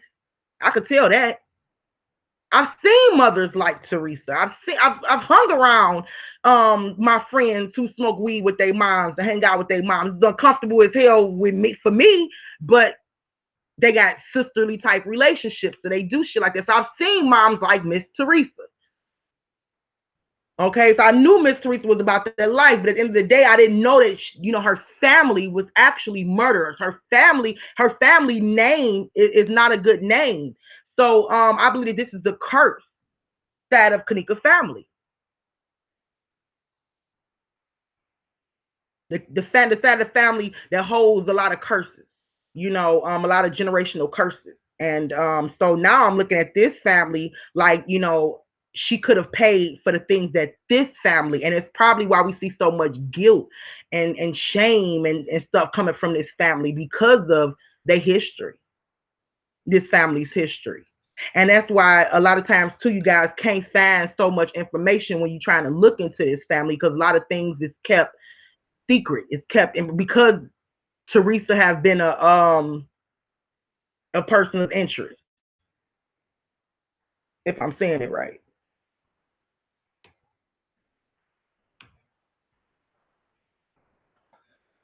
Children have been in gangs since Yummy. His story is the saddest I ever read. He was like 6. Tupac was even mad at that story.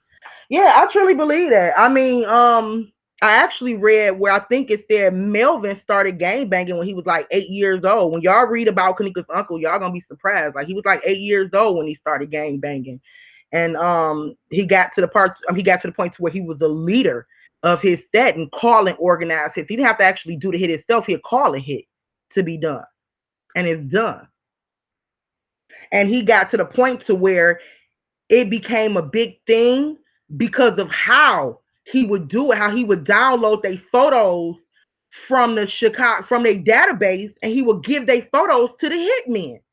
See what I'm saying? Like, I've seen a show called Iceman, or a movie called Iceman, and I've seen his story and some shit like that. Melvin remind me of the Iceman. Do y'all remember the story of the Iceman? Melvin was dangerous. He was the bad mama jama. I'm trying not to cuss so much, but he was. That's a new type of hit. And then not only that, he waits until it was the right time before he attacked his target. So, have y'all ever wondered why they chose to attack Kenneka during the time they chose to attack Kenneka? Maybe was because her mama was undergoing surgery and stuff. And I'm pretty sure we didn't see a lot of Miss Teresa Facebook, because I do believe that they holding a lot of stuff that's actually private.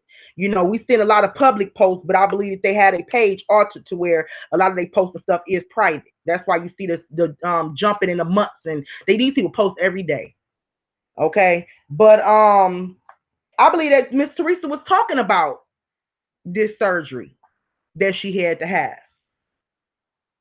And if we all know her, we know she was talking about it, doing some labs about it, probably talking about my God gonna deliver me this, that, and the other. We did see a screenshot of her saying that Kenneka was right there by her side during the surgery.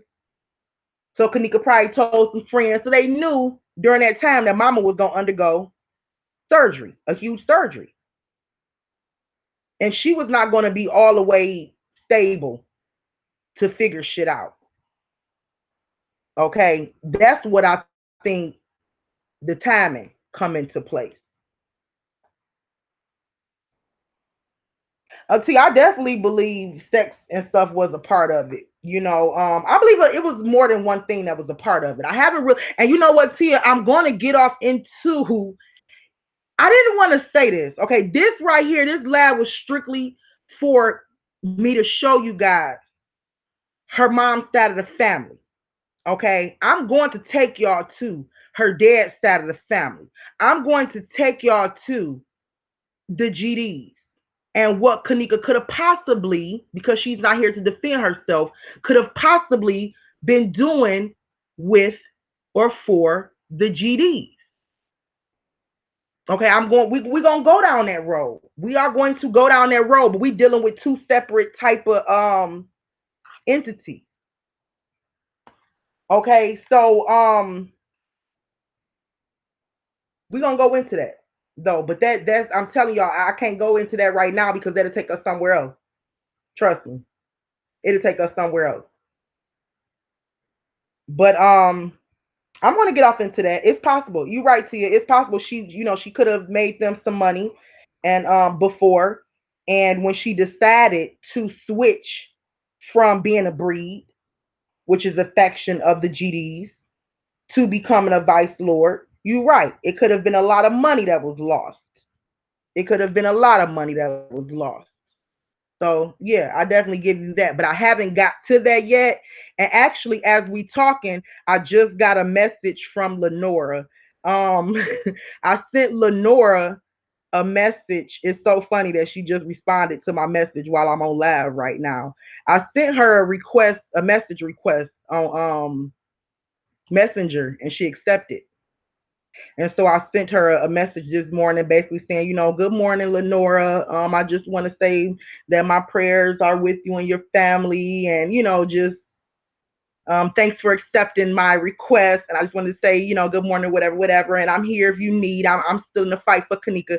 And she just responded to me. Thank you so much.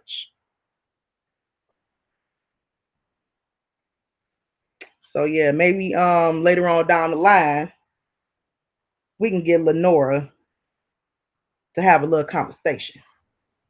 Hmm. Because I don't think that was. I think that was a sign. I don't think that was just coincidence. She decided to pop on right while I'm live. Okay, you ever see that picture of Kenneka with that other ugly dude? Oh my God. Oh, a picture of Teresa. I'm sorry with that. Nuh-uh, I haven't. Ain't no telling who that dude was. They were young doing those kickbacks. Yeah, Tia. Yes, yes. But again, Tia, you already know that's a laugh for a different day. I'm gonna get off into that too though. I'm definitely gonna get off into that too. Because I think really with the mom side of the family, I think more of what they feeling, you know, it's really the curse that's on their life. And they probably blame that on, of what happened to her, just the fact that it's a curse on their life. I don't know.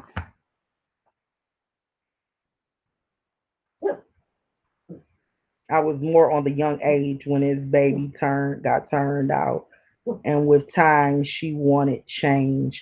I think so too, Tia. I think so too, but I really don't know. I really don't know. But I do remember seeing posts where people were saying, Kenneka didn't know what she was getting herself into.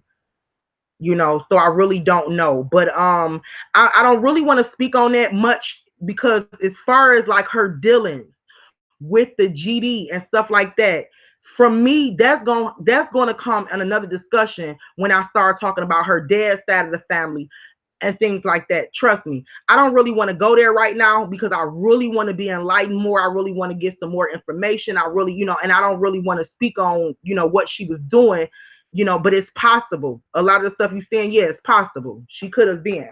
But I'm gonna speak on that a different day. Let me just say that. I'm gonna speak on that a different day.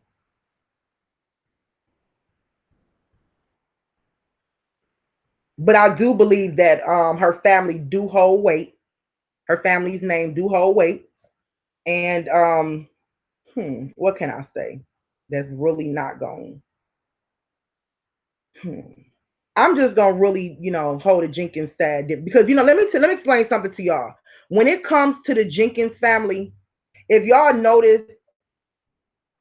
there's not too much information out there on Kenny Martin. They made it that way. Okay, they made it that way. It's not too much that you can find on him. And that's what really made me curious. Like, wow, why isn't it, not too much information on Kenny? And who possibly have enough power or money to go into the system and make sure ain't no public information on Kenny. So I actually believe that that side of the family um is powerful. If you and I believe they do hold weight. I remember I seen a kid status and he was saying Jenkins City. Do y'all remember seeing that? I was gonna bring it up, but I ain't need to. Cause a lot of this stuff y'all done seen. And I used to be like, Jenkins City? What the hell he mean, Jenkins City? And I think he's saying it because they run the city. That name holds weight in Chicago.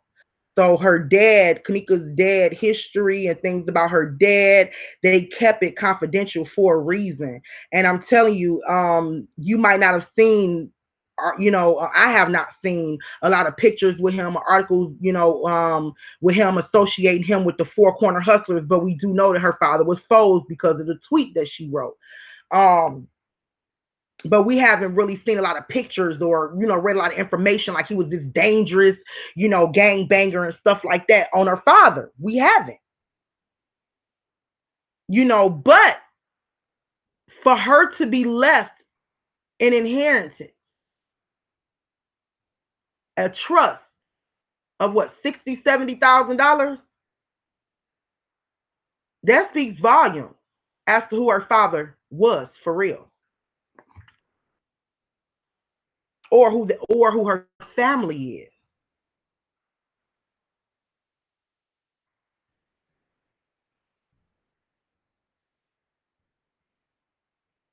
Yeah, or who her family is on her dad's side. So for her to have, 60, $70,000 put to the side before her daddy leave, that goes to show you that her daddy either family came for some money or he was making money while he was alive.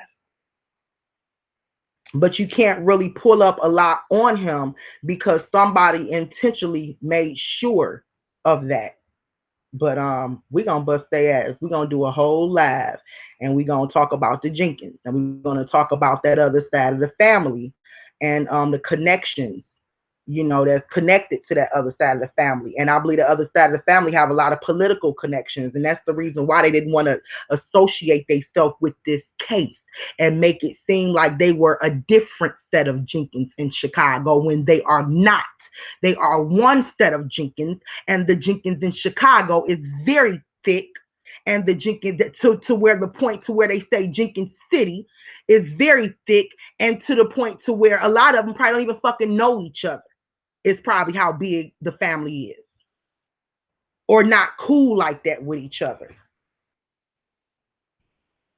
Definitely a big family, and it's definitely a known family in that city. I can believe. And they didn't want to associate themselves with the Kenneka Jenkins because of the case.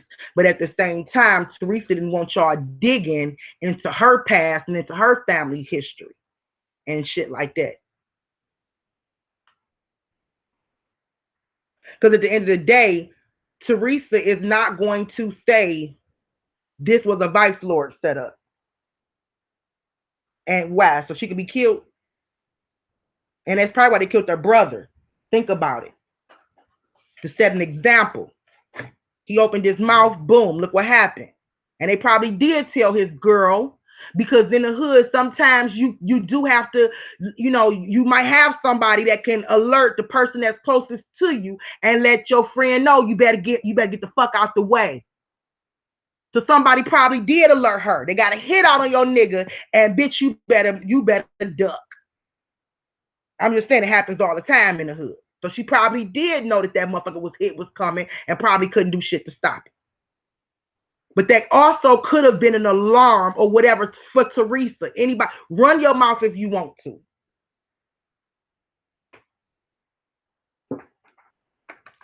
So Teresa is not going to say this is a vice lord retaliation. She's not going to say the GDs conspired with them because of their dislike for Kenneka. Because they took a loss when Kenneka left. Am I making sense to anybody? They not going to say to y'all, Ty's just a renegade. He down for whatever. They not gonna say she's not gonna put that out there. Cause now she'll be labeled the biggest snitch in Chicago. If she even make it to even the next day to even hear what the fuck they got to say about her. So awesome, just chasing this bag and playing and winning playing pick 3. Oh Lord, nah.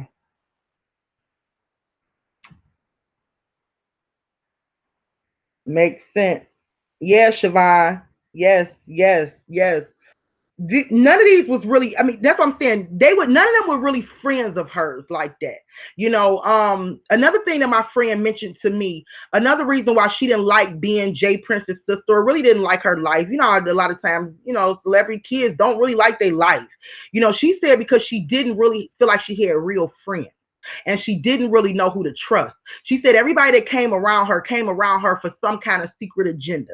And she really just feel like she knew who to actually call her real friend. And these was people that she grew up with all her life. But she felt like once her brother made it big, she really didn't have nobody that she can actually, even in her day one, nobody she can really rock with and trust 100% like that.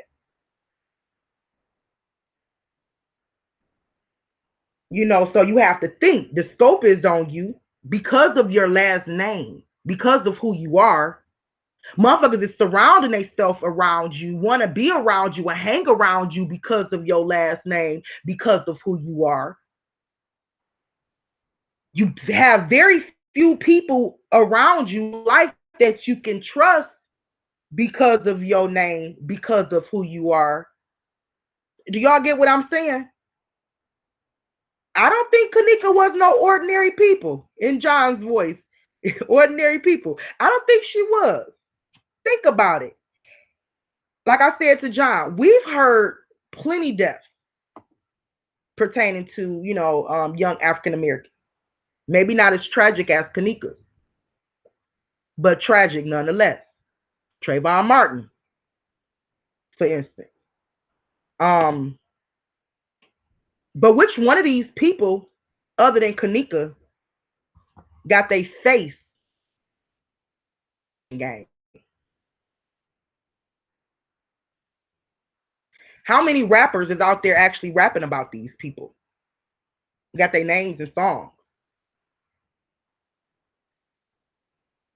Kenneka wasn't an ordinary person when she was alive. She didn't have an ordinary death, and the fame that's coming out her name is not ordinary. Do you understand what I'm saying? Because of who she is or was. Sorry.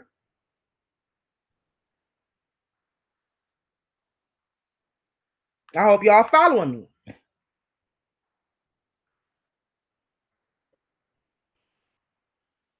Your name means a lot in your city. I grew up with my grandmother telling me Last name mean everything, and in a small town, a small city like Ecorse, where everybody know everybody, we know each other a lot of times by our last name. I don't have you don't have to be from my generation, but if you tell me your last name, you like my family. Why? Because I know your family. I've been knowing your family all my life. So when it comes to urban communities, we know each other because of our last names. Some last names hold weight in the city.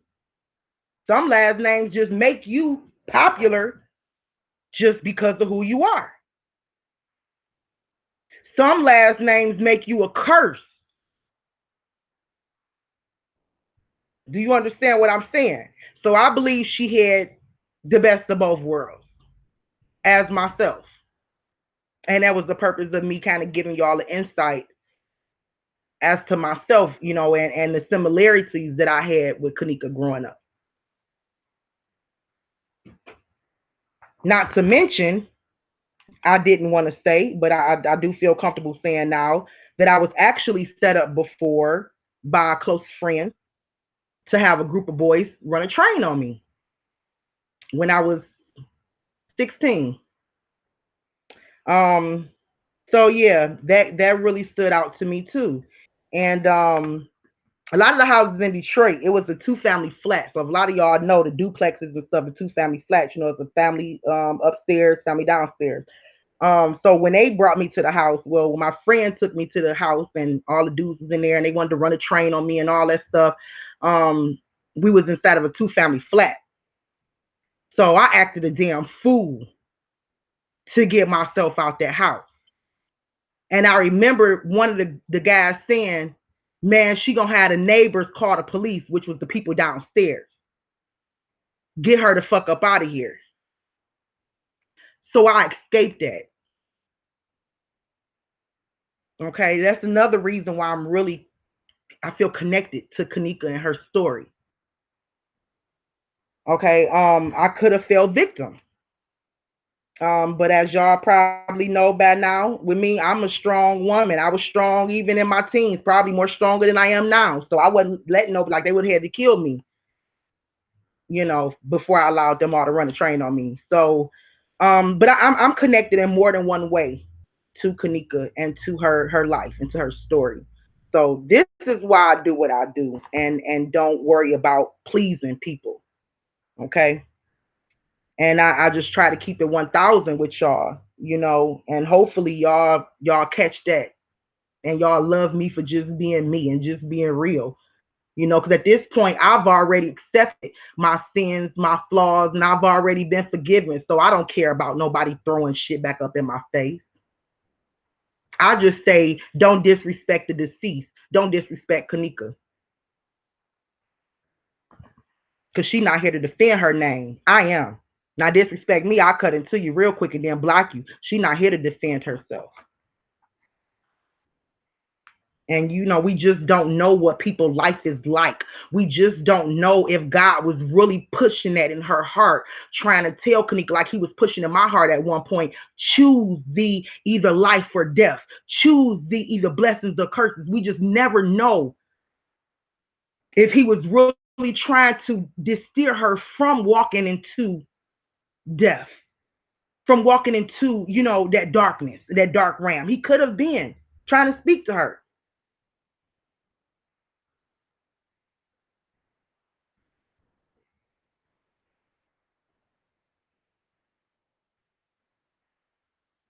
Yes, John. Yes, choices play an important role in it. That's exactly what I'm getting people to see. If you guys don't gain, and I did promote this on Instagram because I know I have a lot of young followers on Instagram because my daughter is, I guess you call it Insta famous.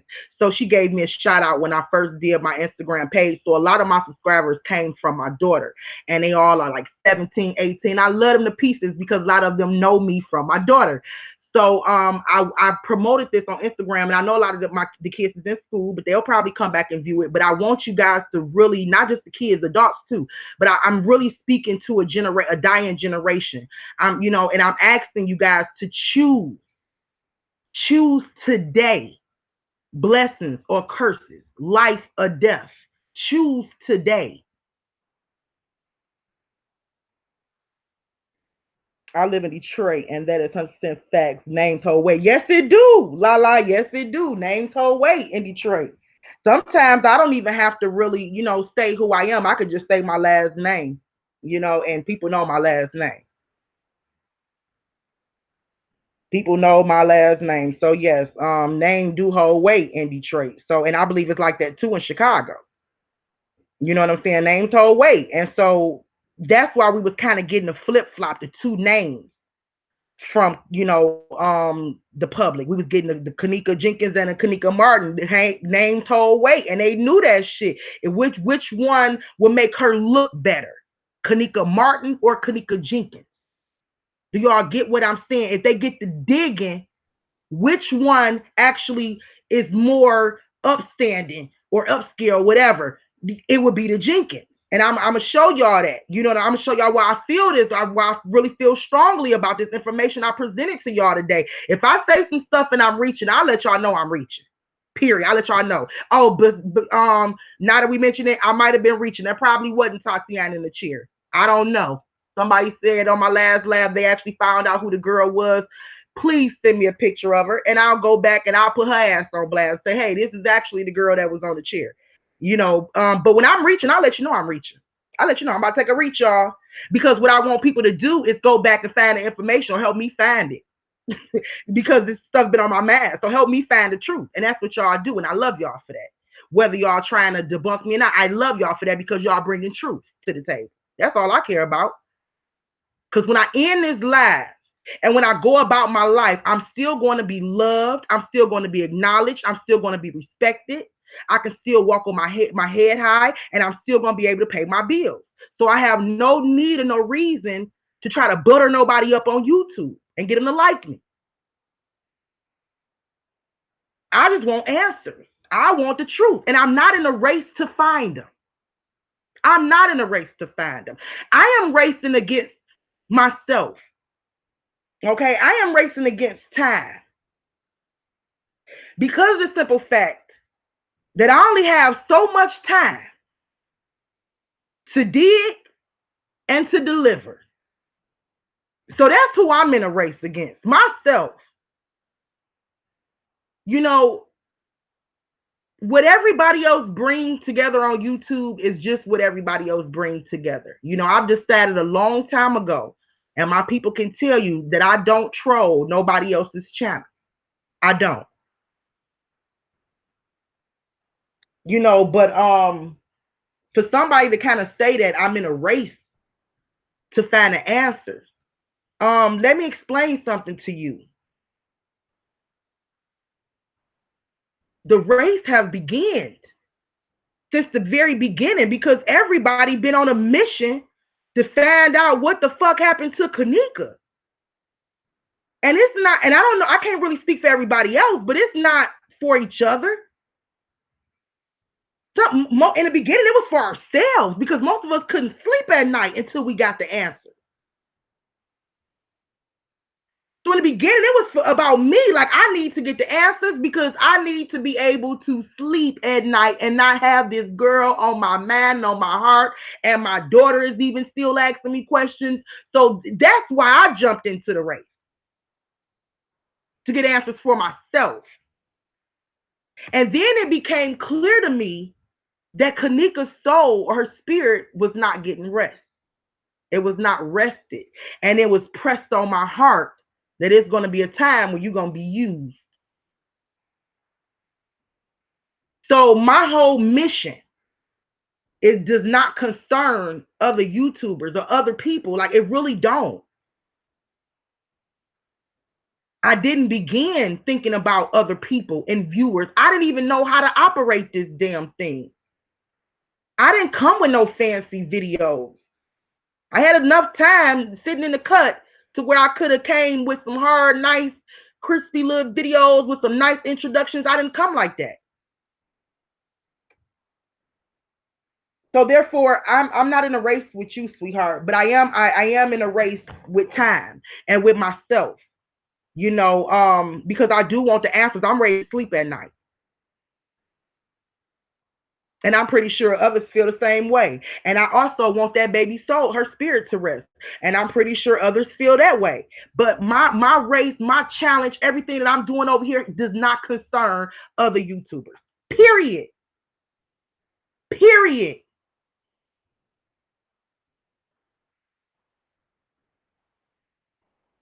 I thought it was all about justice too, open minds. But like I said, I'm not even gonna address the food because it's exactly what it was the food that was speaking, and I'm not gonna address the videos that the food put out about me and all this other stuff. But this food feel like I'm in a race with him. And then the thing that stood out to me the most is when a troll come, they first question is, who are you speaking to? Where's you getting your information from? Because I'm coming from a place that ain't no motherfucker is coming right now. I'm coming from a whole different place. That's why they don't get me.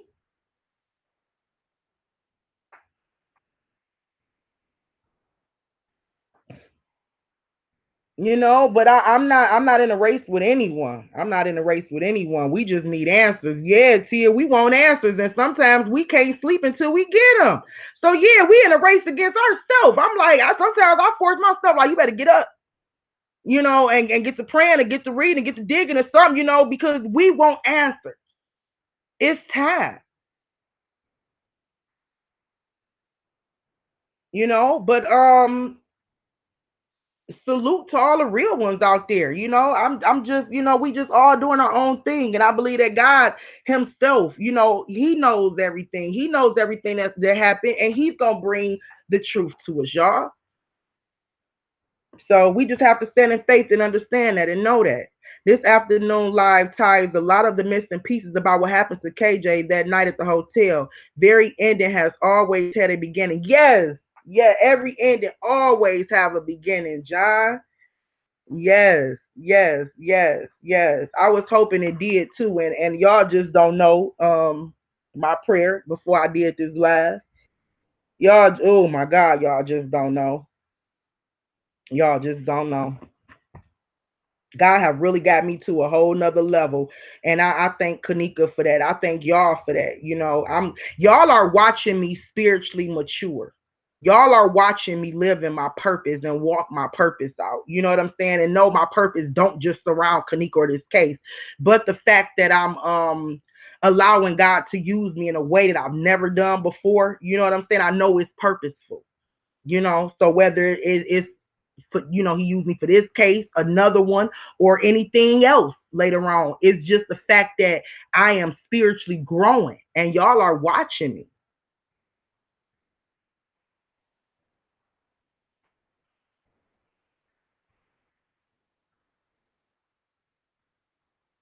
To the world, we look foolish.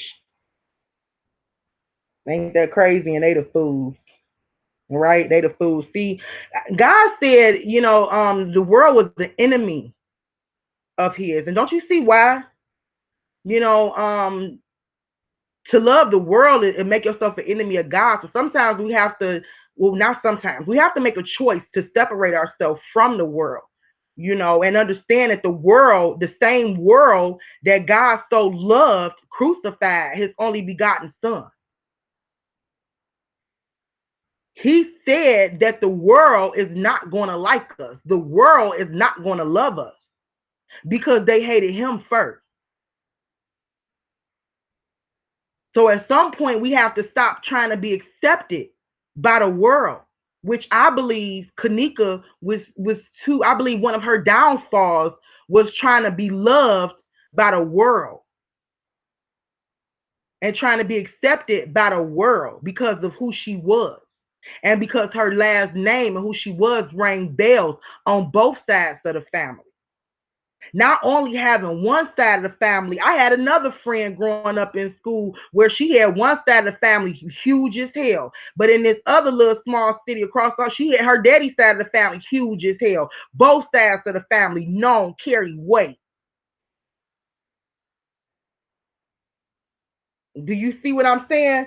So I just believe that one of her downfalls was being the fact that her last name and just, being a part of a world who did not love her. A lot of us will die in the world if we continue to try to be a part of a world that don't love us.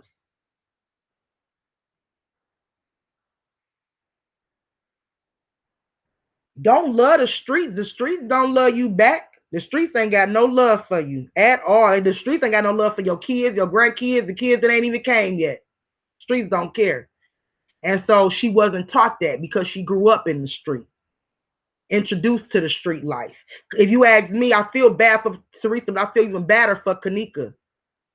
Because Teresa, if you claim that you knew the Lord and you had some God in you, how did you sit back and you allow yourself, how you not change your child and try to redirect her because you knew the life and you knew that you was born into that same life and you was cursed and you couldn't get out of it. So why would you sit back and allow her to follow that same pattern? I never understand that. I tried to be everything my mom wasn't.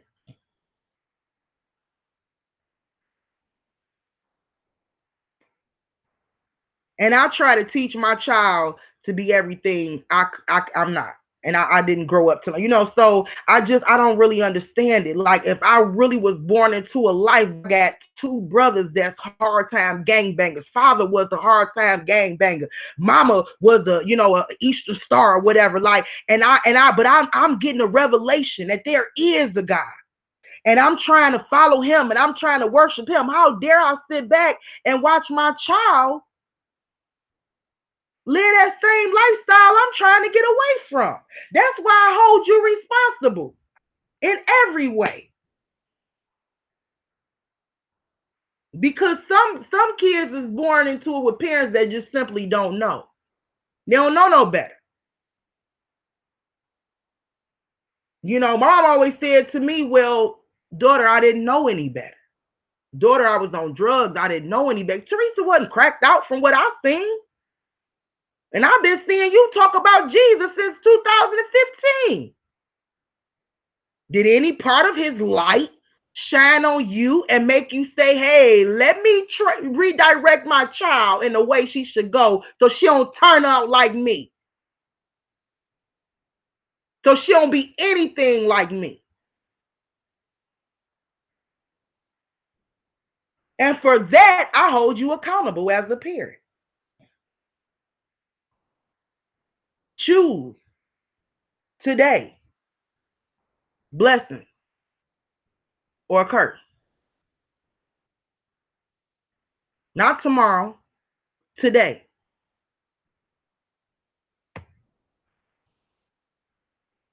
I've seen people under comments on multiple pages and videos coming together. The people who are debunking are lost spiritually and either infiltrators. This case is to help change the streets.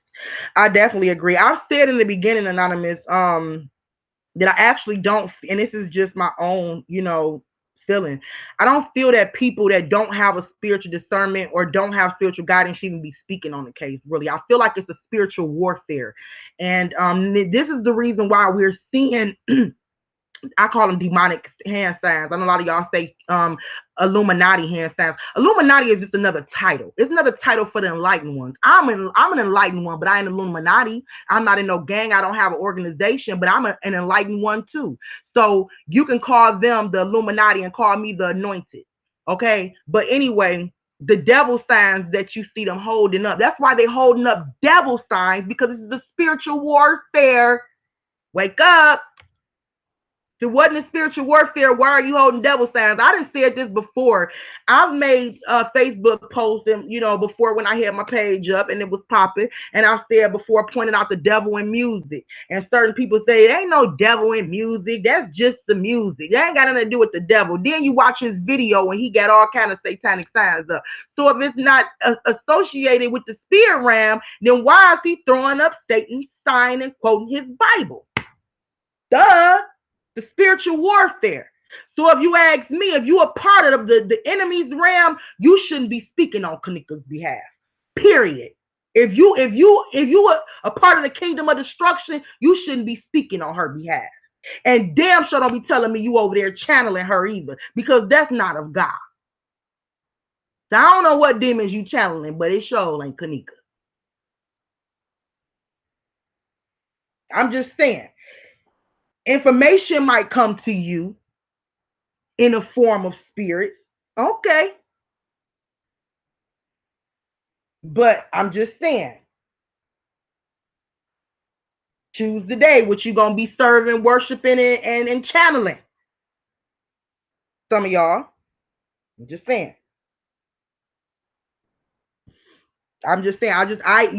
My personal experience in life, I feel like it led me up into this moment to be able to speak on this baby. And I feel honored. Before I even did this live, I went into prayer, but I also went into a power of worship. And I was just really telling the Lord how honored I feel to even be able to speak on Kenneka's case. And I just don't feel like, a lot of people, is on that tip. Do y'all pray before y'all release some of these videos, or before y'all do y'all lives and even speak on this baby's case and say you are a mouthpiece for Kenneka? Do you feel like God is even using you or with you, overseeing you? Do you believe that Kenneka approves? If you're not answering yes to this stuff, then I can't say that you can you actually say that you're really in it for Kenneka? Because honest to God, I gotta go before the throne. I'm serious. Like, I do a lot of reading. I do a lot of talking to people. I read a lot of y'all comments. I read a lot of y'all emails, and I be having to go to the throne with it. Like, Father, how do I tell the people? Like, what do I do? What do I say? Is this real? And if it's not, are you going to back me? You know what I'm saying? And if it is real, are you going to connect another dot to it to show everybody it's real? Like, I literally communicate with my Father in regards to his daughter's case. Do y'all feel me? So this is a spiritual type of thing. And I don't feel like, if you're not spiritual, I don't feel like you should be messing with it and seeing you doing it in the name of Kenneka, because really all you doing is becoming a distraction and an advocate for Satan.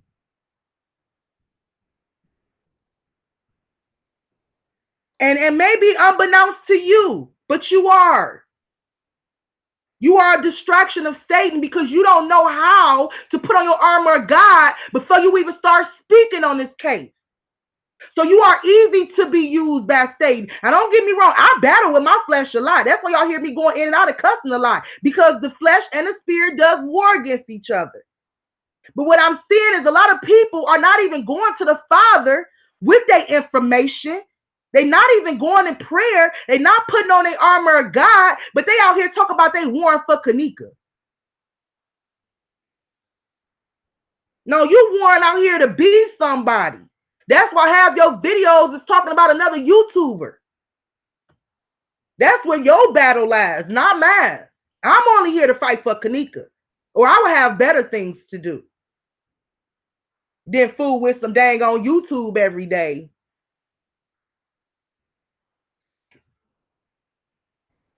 But I'm also starting to love my subscribers. I'm starting to love the people that I'm communicating with every day. I have a really good relationship with y'all, and y'all actually keep me coming. Y'all have encouraged me to keep coming back.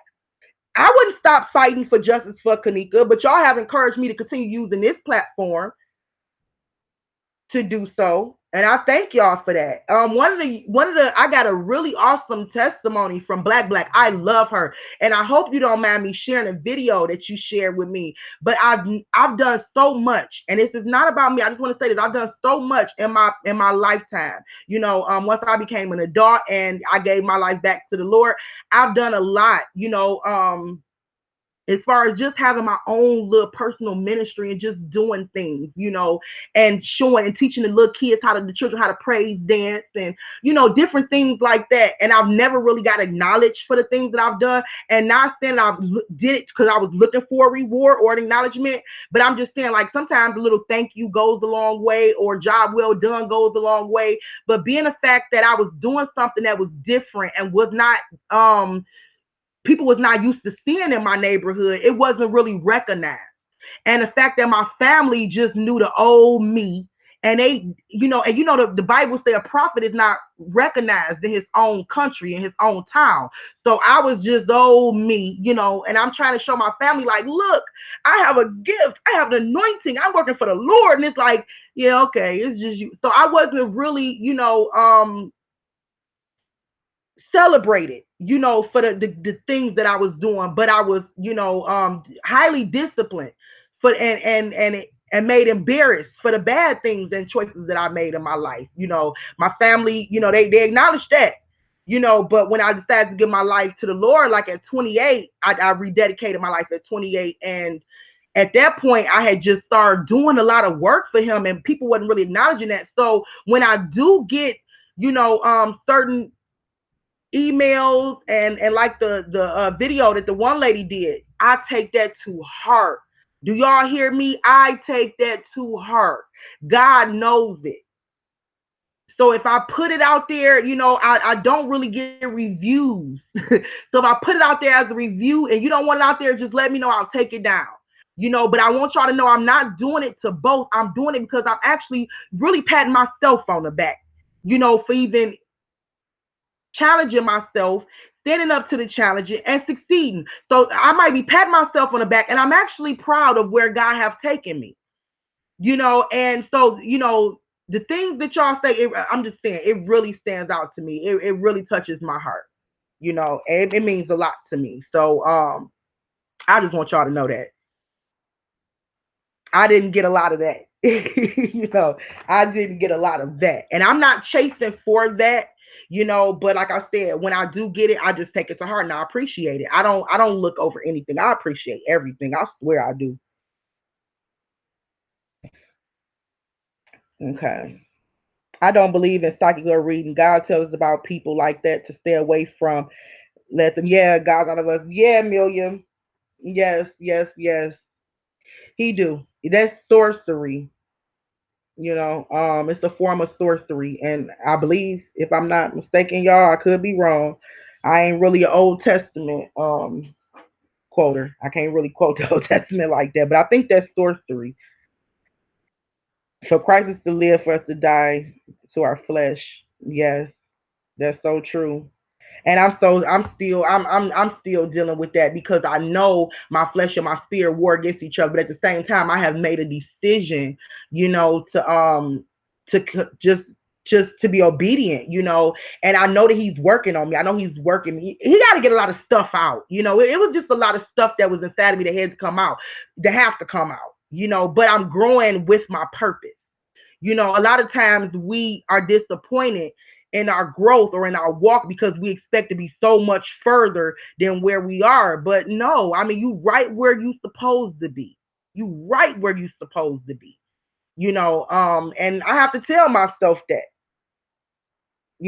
so I don't want too much. I don't want the world given to me so I can lose my soul in the process of trying to gain it. So me myself, I love I acknowledge growth and I love the process of growing, you know,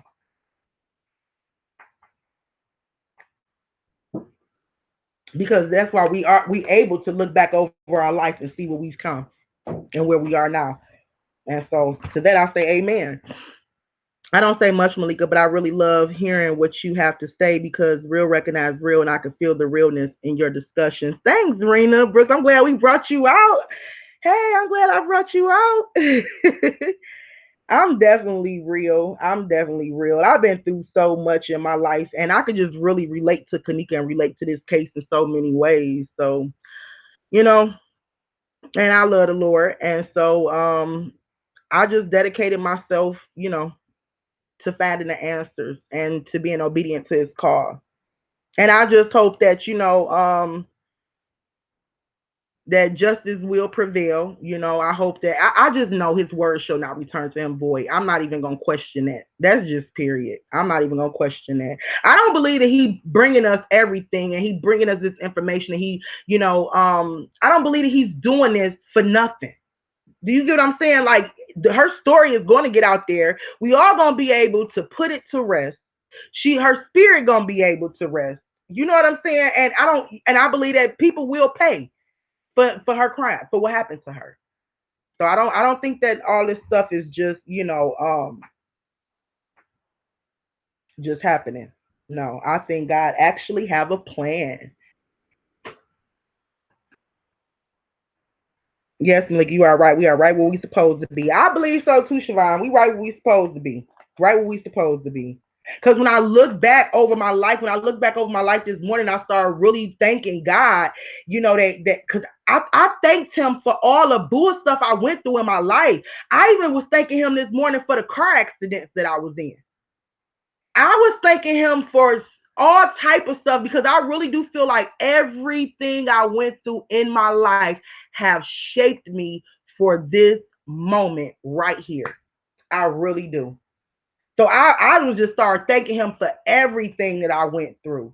And I was like, when you finally get to that place of destiny, when you know you have purpose, everything in your life gonna make sense.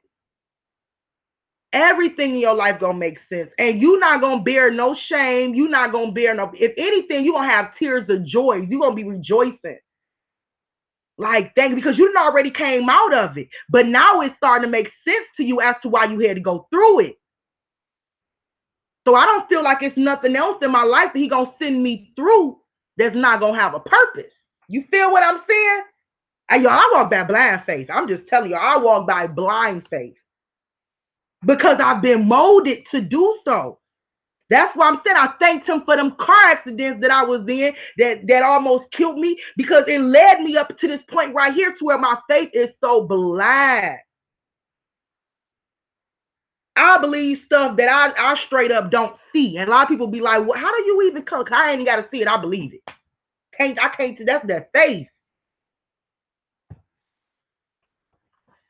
So him saving me from car accidents have shaped my and also my faith and made me strong in faith today. So that's why I was thanking him for them this morning, because I have enough faith today to sit here in front of y'all, deliver y'all information, speak on Kenneka's behalf, knowing she got me, knowing my father covering me.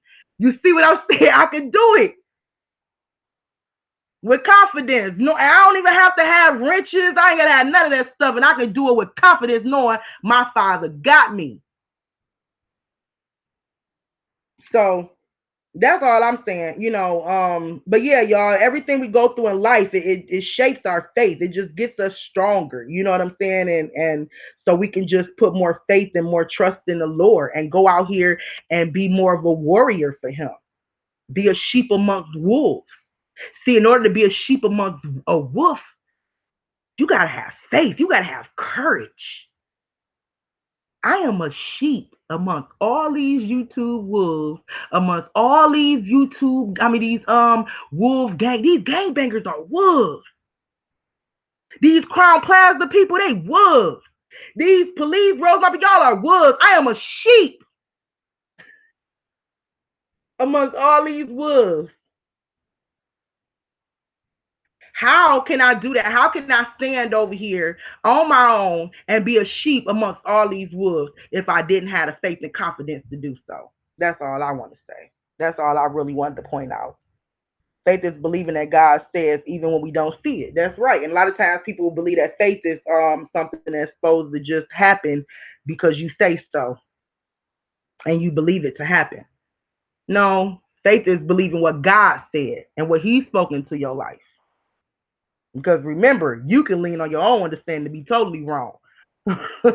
So, but no, I have faith, in what I present to y'all. And like I said, I might not be 100% on point because a lot of times I do speak from my, y'all might see me, I might speak from my own heart or my own mind. Like, you know what? Maybe it was this whole, because I'm really emotionally connected to this case. And so I do pray for that. I did pray for that this morning. I kind of set aside my own feelings and just deliver the facts. And so I will be working on that more. You know what I'm saying? And I would set aside my own feelings and my own thoughts and my own opinion and just straight deliver the facts. Because what I don't want over here is a roller coaster of confusion, because God is not the author of confusion. So if you notice, we have pretty much been on a trail here, and it have not really been confusing. And this is the reason why I don't want to open the doors for just anybody to come in, because it will create spirits that will come and create confusion and chaos. And right now, I actually believe we are on a path, we are on a journey to discovering truth. Okay? The Most High said, I created you for my glory and my name's sake. You better say it. So why are we created? To do his work, his will, his way. Greater is me that is in him that lives in the world. That's right. That's what I was mentioning to one person, because one person kept saying on our last live that these people are really higher up, and they really higher up. And I just believe that we have a higher power, who's even more powerful than what we are facing. And if I didn't believe that, I wouldn't take this assignment on. If I didn't believe that my God was bigger than any of these people, I wouldn't take this on. I'm going to tell y'all this right now. Truly, please hear my cry. Please hear everything I'm saying. Carl Nesbitt, all of y'all, please hear what I am saying. The only reason why I have enough confidence to speak on behalf of Kenneka and really not worry about now higher up person whatsoever. I don't care if George Bush himself or Saddam dead Hussein have any ties to this case, his grandson. I wouldn't care, because I know my God is bigger and more powerful than any of these higher ups. Nobody can run me away. Nobody can run me away talking about how powerful or how higher up. They might be more powerful and higher up than me, but I know somebody who more powerful and higher up than them. And I have direct access to this source. Who shall I fear? Could somebody please drop it in the comments and tell me, who shall I fear? Huh? What can man do to me? See, that the fear comes from not knowing your father. I'll say that again. The fear in your life comes from not knowing your father. I'll say it again. The fear comes from not knowing your father. When he pulled me out that car wreck, he introduced himself to me that day. I realized who my father was that day. I saw my father for the first time. The fear is not knowing who your father is. So who shall I fear?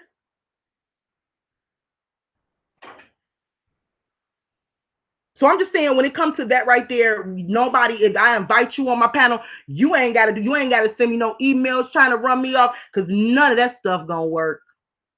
None of that stuff gonna work. Trust me. I done been scared away. I've been called the worst of the worst. I done had videos made. I done had my name dragged. I done had my credit snatched. I done had all type of junk happen to me. I guarantee you, I still don't fear no man, what they can do to me. Hello.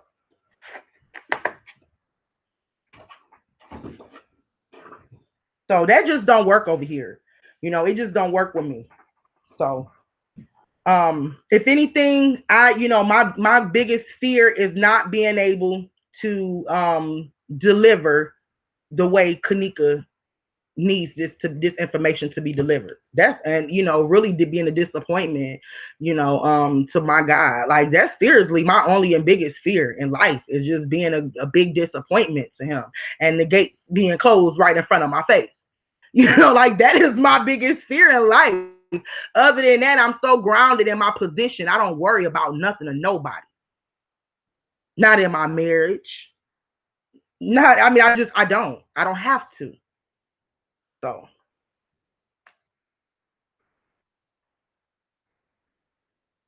this live, Malika speaking, touch all these beautiful spirits in here this afternoon and let everyone receive the message here today. Bless up everyone. Stay prayed up.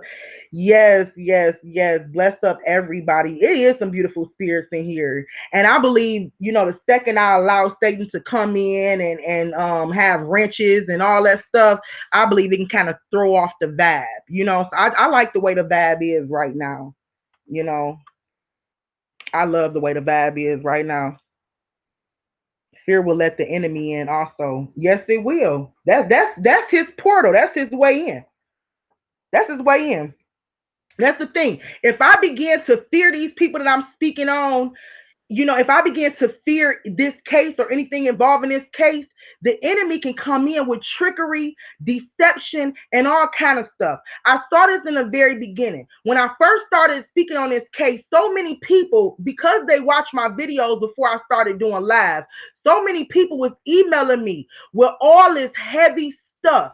And it was not stuff pertaining to the case. I mean, yeah, it was pertaining to the case, so they say, but it was not stuff really that was helpful. Excuse me, that could have been helpful to me pertaining to the case. For me, it was stuff that was really it was a hard reach. When they talk about my reaches, these people was reaching from Kenneka to Donald Trump. Okay, and I was getting a lot of emails like, you better walk away. You better walk away. It's like this got a lot of heavy hitters in it. This case come with a lot of powerful people.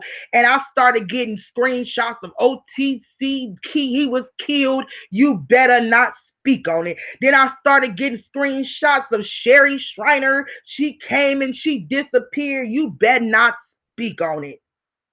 And I began to develop a little fear. I said, oh, Lord, I actually cried one day. I'm emotional. I'm a cancer. I actually cried. I said, husband, I don't know if I could do this.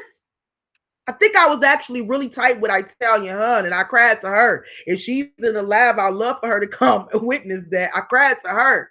I said, I can't do this.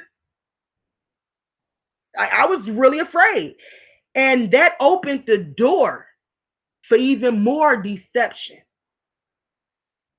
for even more things that was coming my way to try to get me off course. So if y'all wonder why I stepped away, and if y'all wonder why I said no more, would I turn here, turn there, turn over here, that is why. Because I had to shut off all of the confusion and all the deception so I can grow in faith and not allow fear to overtake me. I would be no good in this case had I done so.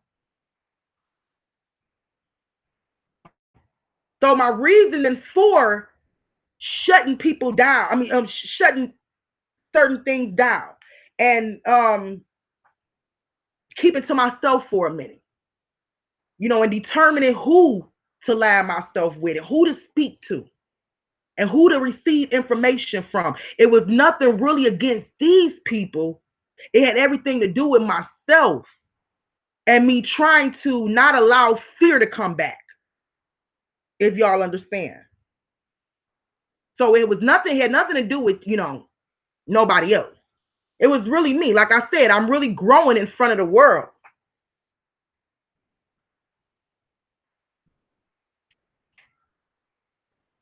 But yeah, it was at one point I just made a decision. And I believe it was that pillow talking that I did with my father. Because me and my father, I pillow talk with him. Just laying in the bed. Y'all know how it is. Just laying in the bed and you think you're talking to yourself. You're really talking to the father. But, just laying in the bed talking to the father. And I'm like, you know what? If I'm going to do this, I'm going to go all the way. And I'm going to go in like seriously like a Alfini Shakur, like a revolutionary warrior. Like I told myself, like, God, this is who you just groomed Malika to be. And so I release all fear And I'm going to step into this thing with 100% faith that you got my back, that Kenneka got my back. And that's how I'm doing it. And that's what I did. So nobody can come at me because when I made that decision and I woke up the next morning, he literally had removed that off of me. And I haven't revisited fear again. So I'm just saying, I'm just saying, let go of fear. Ooh,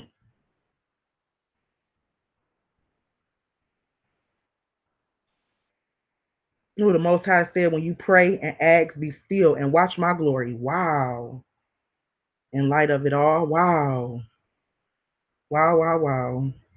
I believe that's what he was saying to me. I believe that's exactly what he was saying to me. Fix your eyes on Jesus. That's right, Amelia. That's right. And don't take your eyes off of it. I swear, if you take your eyes off the cross, you can't think. Remember when Peter was walking across the water, soon the minute he took his eyes off of him, he almost drowned. That was the message. Malika's have a panel about God and testimonies. You know, people overcome by our testimony. Yeah, we can. We can definitely do that, Miss Anointed. I would love to invite a some people to come up and have like a testimonial night. I'm definitely down with that. So if you guys are down with that, and if y'all want to do, if y'all want to just like do a panel where y'all letting us know, who y'all are, y'all tell y'all story, because I'm pretty sure everybody have some kind of story that can align to this case in some kind of way, or Kenneka's life in some kind of way, whether you grew up around jealous friends or whatever. If you want to just, tell your story and tell how even God delivered you and where He have taken you from, we can definitely do that. We can do like a testimonial night. We can do like a Tuesday testimonial. So next Tuesday, a Tuesday testimonial evening, like an evening thing, maybe around 6, 7 o'clock. So just shoot me an email so I can know in advance. I don't want to set it up and we don't have no people on the panel. So email me at malikasworld@gmail.com. That's an awesome idea. We can definitely, I love hearing people's testimonies. So we can definitely get that going.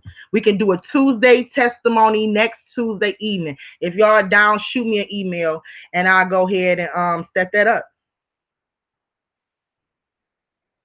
Malika, you should have no fear. Stand tall, and you know that the Most High will stand and guard you. I know. I know He got me. I know He got me. So reported you going to believe man or God. I know that's right. He's not going to stop. Be on alert. Be watchful. I'm glad you decided not to have an open panel for anyone to come in. Yeah, Amelia. It took a lot for me to decide that. You know what I'm saying? Because I do understand, when me and John sat down and we talked about doing it, I do understand why we wanted to do it, because we wanted to give everybody opportunity to be heard, but I had to keep in mind that I have a lot of people that follow me, but don't really believe, not really spiritually connected to me, should I say. Yeah. So that stood out to me. So because we're not really spiritually and I looked at everything as because it's spiritual warfare. So I look at everything through a spiritual lens. Me and John connected because our spirits connect. I really like Siobhan a lot because our spirits connect. Like the first time Siobhan emailed me, it was just really to encourage me, and our spirits just connect and we talked, for a while. So, I really look at spiritual connection, and that plays a major role to me. So I just noticed that a lot of people was coming here, but it wasn't, I don't know what spirit was here.